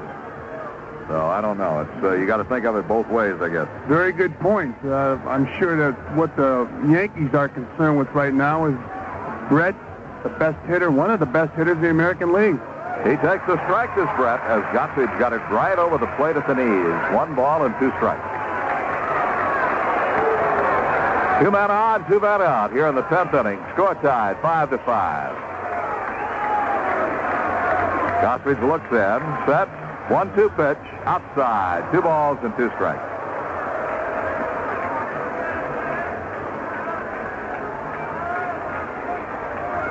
Royals have now 5 runs off 12 hits. The Yankees 5 runs on 8 hits. The 2-2 delivery will be coming. Here it is. Hit in the air to left center field. Piniella is after it. He'll get there. He's under it and makes the catch to a tie on the side. At the end of 9.5, the scores: New York 5, Kansas City 5. Cahoe's Tobacco Company has more to offer than the name implies, and with the July sidewalk sale, you'll find a variety of name brand products. Cahoe's Tobacco features GE appliances, fighters and Frigidaire air conditioners, radios, CBs, walkie-talkies, stereo equipment, pocket watches, Fisher-Price toys, records, 8-track tapes, cassettes, sunglasses, tobacco products, pipes, smoke alarms, vacuum cleaners, and brand names such as Norelco, Sunbeam, Hoover, Eureka, Regina, Presto, Rival, Panasonic, Zenith, and more. The July 20th, 21st, and 22nd sidewalk sale will feature values such as smoke alarms by GE, Norelco, Presto, and Sunbeam for just $16.99. 8,000 BTU air conditioners starting as low as $249.95. Hoover vacuum cleaners with accessories starting at $59.95. Plus Bic disposable razors at 39 cents. 50% off on all sunglasses. So come on down to Cahoe's Tobacco for the July 20th, 21st, and 22nd sidewalk sale. 60 Remsen Street, Cahoe's. Open Tuesday through Saturday, 9 to 5:30, Monday, noon to 5. Cahoe's Tobacco Company.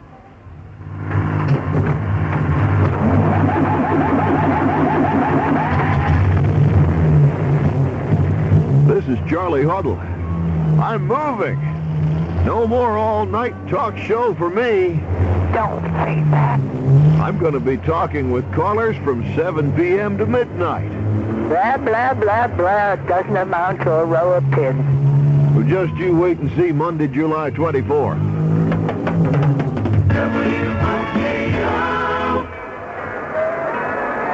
Another reminder, Old Timers Day is only 2 weeks away. Among those helping the Yankees celebrate the 25th anniversary of their record 5th straight World Championship will be Hall of Famers Mickey Mantle, Joe DiMaggio, Whitey Ford, and Yogi Berra, as well as Phil Rizzuto and Charlie Silvera. Representing the opponents in those glorious years will be Hall of Fame members Bob Feller, Roy Campanella, Bob Lemon, Al Lopez, and Eddie Matthews, along with the president of the New York Yankees, Al Rosen, Bobby Avila, Sal Magley, and many others. That's the Yankees' 32nd annual Old Timers Day, Saturday, July 29th. Frank? All right, bottom half of the 10th inning. And Yankee fans, you got Munson, Jackson, and Piniella coming up. against Al Roboski, left-hander. The windup and the pitch. Munson lines it back up the middle, base hit. He ripped it right back past Roboski. So Munson is on with a leadoff single. Reggie Jackson will step in with Lou Piniella on deck.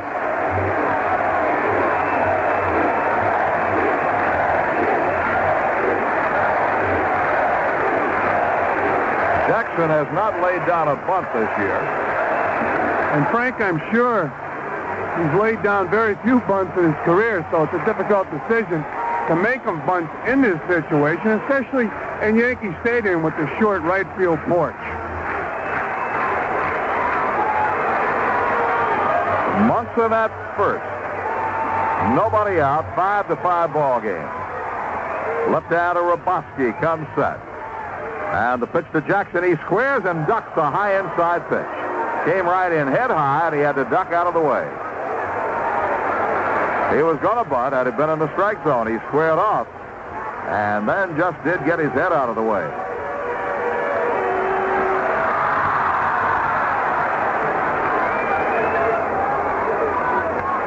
Brett, the third baseman, in at the cutout portion of the grass. Frank, here's a situation where the pitcher, feeling Jackson might bunt, might just throw that good pitch to hit.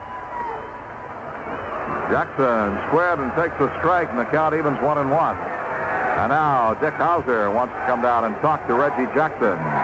Frank, I've got to believe that they were allowing Jackson to swing at that pitch for the simple reason the pitcher fell behind, 1 ball, no strikes. Feels Jackson is going to bunt. Now he's going to lay that fastball in there. I'm sure Martin and third base coach Dick Hauser wanted Reggie Jackson to jump on that pitch. And the 1-1 offering will come. Here it is, and he pops it foul on a bunt attempt back on the screen. Strike 2. Again, Roboski with the pitch up. Very hard to bunt on. 1 ball and 2 strikes on Jackson.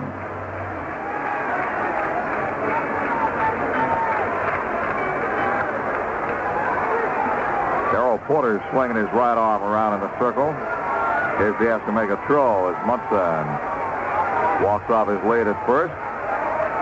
And the 1-2 pitch to Reggie. He bunts foul. Popped up at the plate. Grabbed by Porter.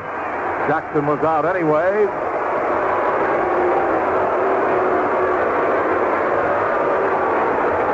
Well, Reggie Jackson marches back to the Yankee dugout, having tried to bunt with 2 strikes on him. As you mentioned, Fran, I don't like that now. Jackson, as you mentioned, and we all know, very seldom in his career called on a bunt. And bunting with 2 strikes on him, he popped it up foul.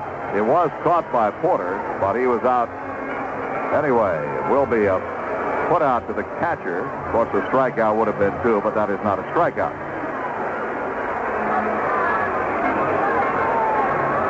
So there's 1 out. Munson at first. Now Lou Piniella.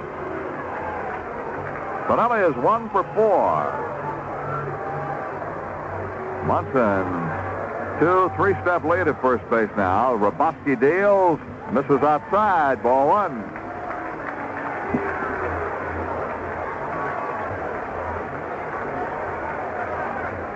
Of course, if Jackson had bunted, moved Munson up to second, it might have taken the bat away from Piniella. They might have elected to pitch to Chambliss instead.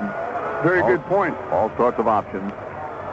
1-0 deal. Piniella hits a fly ball, right field, down toward the corner. Over comes Hurdle. He's got room and makes the catch in the corner. Munson is tagged up, goes to second, slide safe.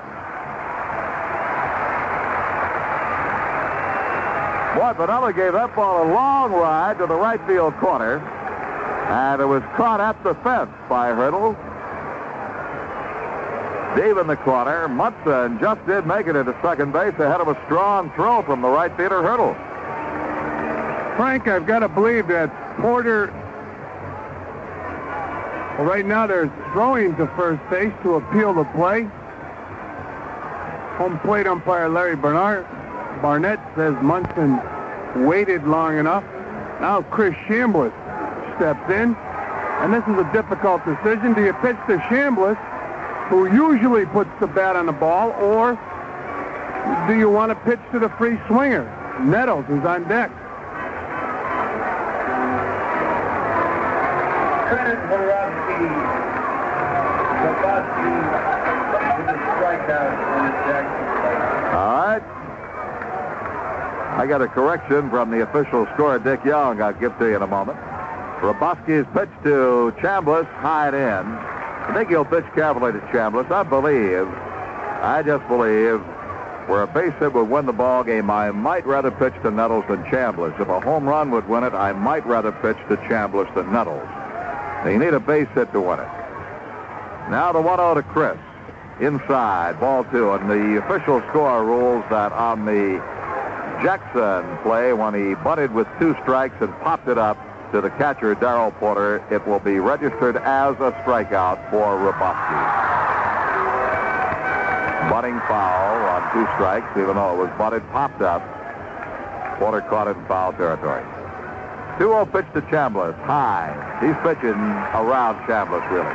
Yes, he is, Frank, and of course they are not taking into consideration, and Nettles, a great competitor, might be very upset with this move. 3 balls, no strikes. 5-5 ball game, bottom half of the 10th.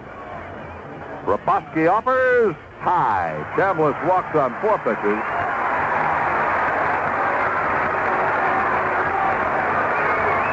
That is the second walk allowed by Roboski since he relieved in the 8th inning. And Greg Nettles now with 2 outs and runners at first and second. Greg singled in the 3rd inning, his first time up, and scored a run. He homered with 2 men out in the 4th, his 17th home run of the year. Oh, he has a chance to be a superhero now, as he will come on here in the bottom half of the 10th with runners at first and second, score tied 5-5, 2 men out. Roboski is doing his bit between the mound and second. Slams the ball in the glove. Now Nettles walks away from the plate, and he's going to make Roboski wait on him now. Greg's taking a few practice swings. Now he strolls back in. Munson at second, Chambliss at first. Roboski comes set. And the pitch to Nettles. Curves him low outside. Ball 1. Once again, Frank, they have the third base open. And they have Fred Stanley on the on-deck circle. 1-0 pitch will come to Greg. Fastball on the outside corner, 1-1. 1 ball, 1 strike. They're still scoreless up at Fenway in the 5th inning. Minnesota and Boston, no score. 1-1 pitch to Nettles. Swing and a miss. Strike 2. A ball and 2 strikes. Now Roboski will go into his act again. Back halfway to second base. And Nettles will step out. Nettles won't get back in now till Roboski has meditated, slammed the ball in the glove, moved out of the mound. Nettles walks around a little circle. Now he steps in again. A ball and 2 strikes to count. 2 on, 2 gone. Fans up on the edge of their seats. And the 1-2 pitch. Low outside. Curveball. 2 balls and 2 strikes. Cradle, the right fielder, pull one around toward the corner. The center fielder, Otis, over in the gap, and Roboski's going to do it again. Fans start getting on him now. They enjoyed it the first couple of times he did it. Now they figure here at extra innings, as the game moves toward the 3-hour mark, that he has taken a little too much time to suit him. Nettles, again, does his bit as he walks away from the plate. Now we're ready. 2 balls, 2 strikes, 2 on, 2 gone. And the pitch. Curve, ball 3, and Roboski jumps straight up in the air. He is coming down to argue with the plate umpire. Barnett came better than halfway into home plate. Robosky thought he had thrown the perfect pitch. Had Nettles looking for a fastball. He threw him a curveball. Robosky thought he had it in the strike zone. So did Porter. Barnett says the count is 3-2. Frank, the last 3 pitches Zabrowski threw to Nettles were breaking balls. Now he's got him a full count, 3-2. Nettles, a notorious fastball hitter. Got to believe Porter, if he read the reports, will call for that breaking ball. If they walk Nettles, they'll pitch to Stanley. I think if I were the pitcher, I'd take my chance on the breaking ball and hope. I don't believe I'd throw him the fastball, but we'll see. 3-2. Fastball hit on the ground at second base. Frank White is up with it. Throws to first, and he's out. So we'll go to the 11th. At the end of 10, it's New York 5 and Kansas City 5. If you drive along the highway or make tracks across the snow, even biking across the country, Champion is the way to go. If you soar across the skyway or go cruising out to sea, if you're into racing go-karts, Champion is the plug you need. You can't buy a better plug, can't rely on a better plug. For any engine, big or small, Champion sparks them all. Champion sparks the winners, too. When your motorcycle needs new spark plugs, choose Champion plugs. Last year, bikes equipped with Champion spark plugs won 14 of the 16 U.S. and World Motorcycle Racing Championships. That's why racers around the world rely on Champion. You know. Buy a better plug, can't rely on a better plug. For any engine, big or small, Champion sparks them all. For any engine, big or small, Champion sparks them all. Come on, get fresh, get closer to me. You smell so fine. English leather lime. Men get fresh with English leather lime from head to toe. Come on, get fresh because if you want to get close to her, first you gotta get fresh. Come on, get fresh, get closer to me. You smell so fine. English leather lime. Let's take 5 seconds for station identification on the New York Yankee Radio Network. You're listening to New York Yankee Baseball on 1460 WOKO Albany. Top of the 11th, UL Washington steps in to face Rich Gossage. He'll be followed by John Wassam. Frank? Washington takes the ball low and in. He's a switch hitter. He's up there batting left-handed. As a left-hand hitter, he's hitting .304. Would you believe it? Overall, .257. I wouldn't even believe that. Much better hitter left-handed, and he takes ball 2. 9 hits and 35 at-bats. 7 of those 9 hits left-handed. Ball 3 is high. Still, he's not a man that Gossage would want to walk. Maybe the weakest hitter he'll face in this inning in the ball game. As a strike, 3-1. The on-deck batter is John Wathan. Then Amos Otis. 3-1 pitch. Ball 4.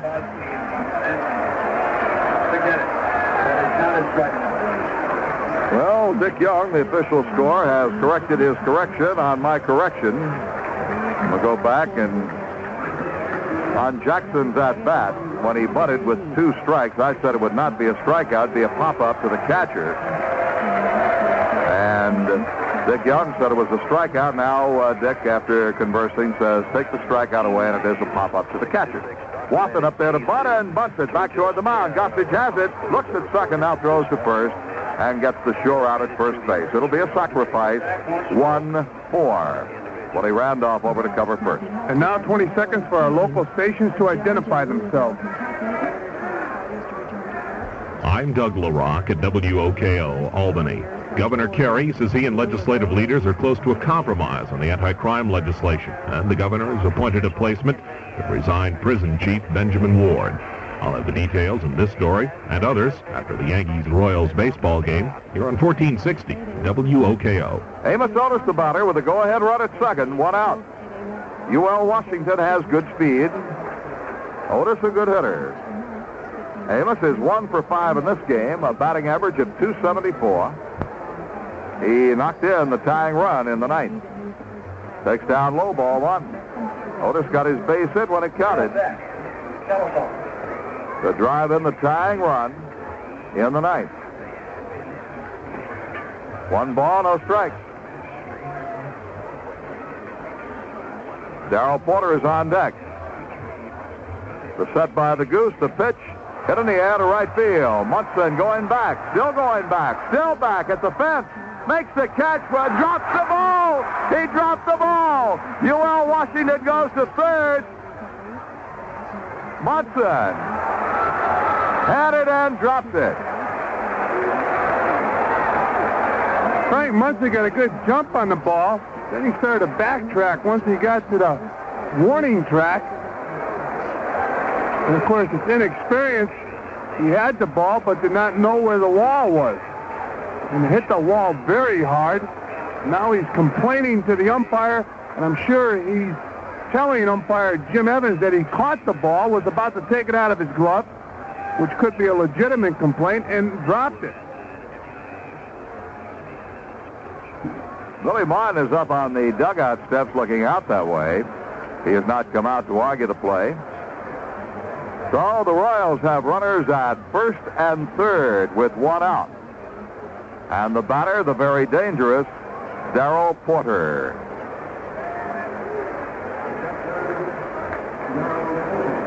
We're waiting for a ruling. It'll be an error now. You hear the announcement perhaps in the background. An error to Munson. They'll walk Porter. Porter will be walked with second base open. Porter is being walked with second base open. They'll pitch it instead to Clint Hurdle. Ball 2 is thrown. The Yankees' third error in this ball game. So an intentional walk to Porter. Porter trots down to first base. Amos Otis goes to second. UL Washington is already at third. Bases are loaded, 1 out, and the batter is Clint Hurdle, a left-hand hitter. Hurdle has walked, fly to right, fly to left, double to left, and struck out. Now Heath wants time, and he goes out to the mound. Frank, of course, it's important right now to remind Gossage not to overthrow the ball. Gossage gets himself into trouble at times overthrowing the ball. He has a great fastball. It's when he tries to throw too hard. He has a problem. We saw that in the All-Star game. He works off the set position. His pitch is low for a ball.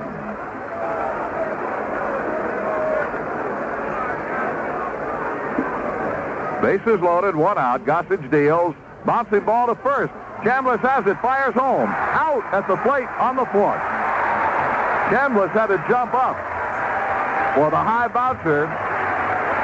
If they'd had to tag UL Washington, they never would have got him. But on the force play, he took the throw with his foot on home plate, and they execute the force at home 3-2. Frank, excellent play in Chambliss' part. Got rid of the ball very fast. As soon as his feet touched the ground, he released the ball to Mike Heath. And a good throw from Chris down to Heath. Bases loaded now with 2 outs. Wind up now, and the pitch inside to Willie Wilson. Ball 1. Gossage worked to Hurdle off the stretch position. Now with 2 outs, he goes to the full windup and deals. Strike call, 1-1. And Frank, the Yankees have Bob Kmeyer throwing in their bullpen. Outfield very shallow in left and center for Wilson. And in right, too, Munson is in. 1-1 pitch. Low end, ball 2.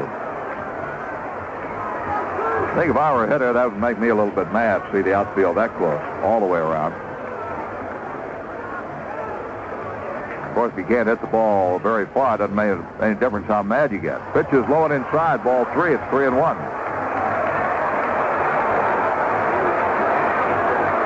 Fred Potek is on deck, and now Billy Martin's going to come out. Martin is on his way to the mound with a count of 3-1 on Willie Wilson. Of course, Frank, right now, Martin wants to go out and break Gossage's momentum. which right now is negative. Tell him relax. Take a deep breath. And please throw strikes.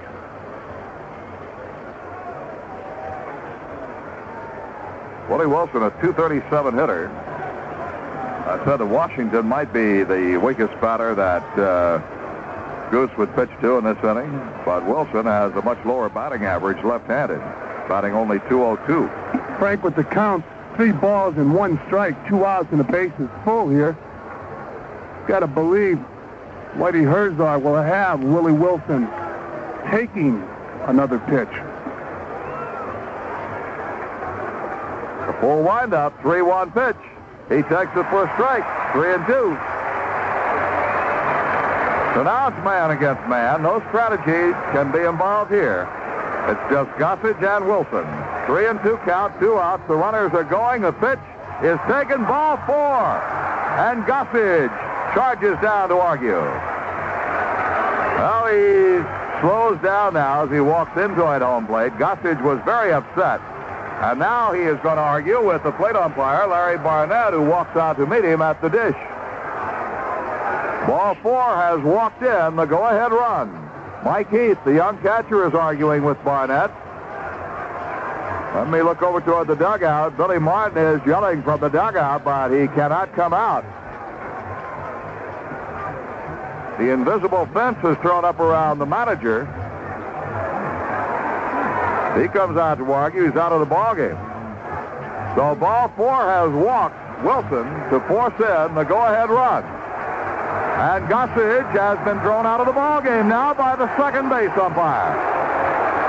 The second base umpire, Evans, now has thrown Gossage out of the ballgame. I'm watching Billy Martin shouting at the plate umpire, and I don't see Gossage didn't do anything. He said something. And he's been thrown out by the second base umpire, Evans. And now Springstead, the umpire-in-chief, is in a heated argument with Billy Martin. Well,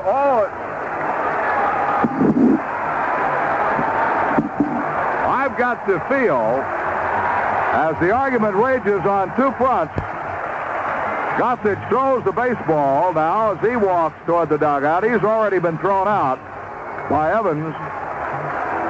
And now it's Derwin Merrill and Billy Martin who are nose to nose.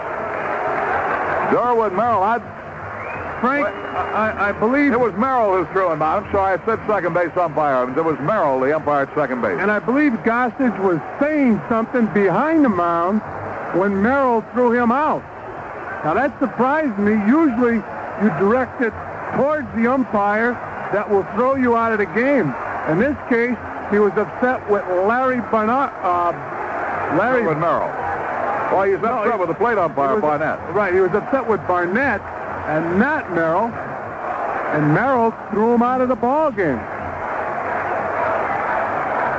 I've got to think that's a little weak move on Merrill's part. You could sort of close your ears to a comment made when it's not directed at you. Especially, Merrill knows that Gossage is Martin's ace right-handed reliever. It's a crucial situation. The Royals with the bases full and 2 outs here in the top of the 11th inning. Billy Martin still jawing at Marty Springstead. Larry Barnett standing behind Martin, listening to this conversation. Well, Springstead is the umpire-in-chief. That's why Billy Martin is directing his argument to him now. It was an awfully close pitch, and I can see, in all honesty, how Gossage would be upset. At this stage of the ball game, it was a 3-2 pitch. It was very close. I'm not going to say whether it's a ball or a strike because I'm 200 feet away from home plate. I will say the pitch was close. Gossage and Heath were both very upset, and I've got to say it's a rather weak move to eject Gossage from the ball game by another umpire. Now, if he'd come down and argued nose to nose and perhaps bumped Barnett, or, in all honesty, cursed him, used what we refer to as the magic word, maybe then. But I've got to feel when he went back to the mound, still upset, probably said the magic word. It was heard by Merrill, who threw him out of the ball game. Very good point, Frank. Of course, Now Bob Kmeyer, who was warming up in the Yankee bullpen, is in the ball game to replace Rich Gossage.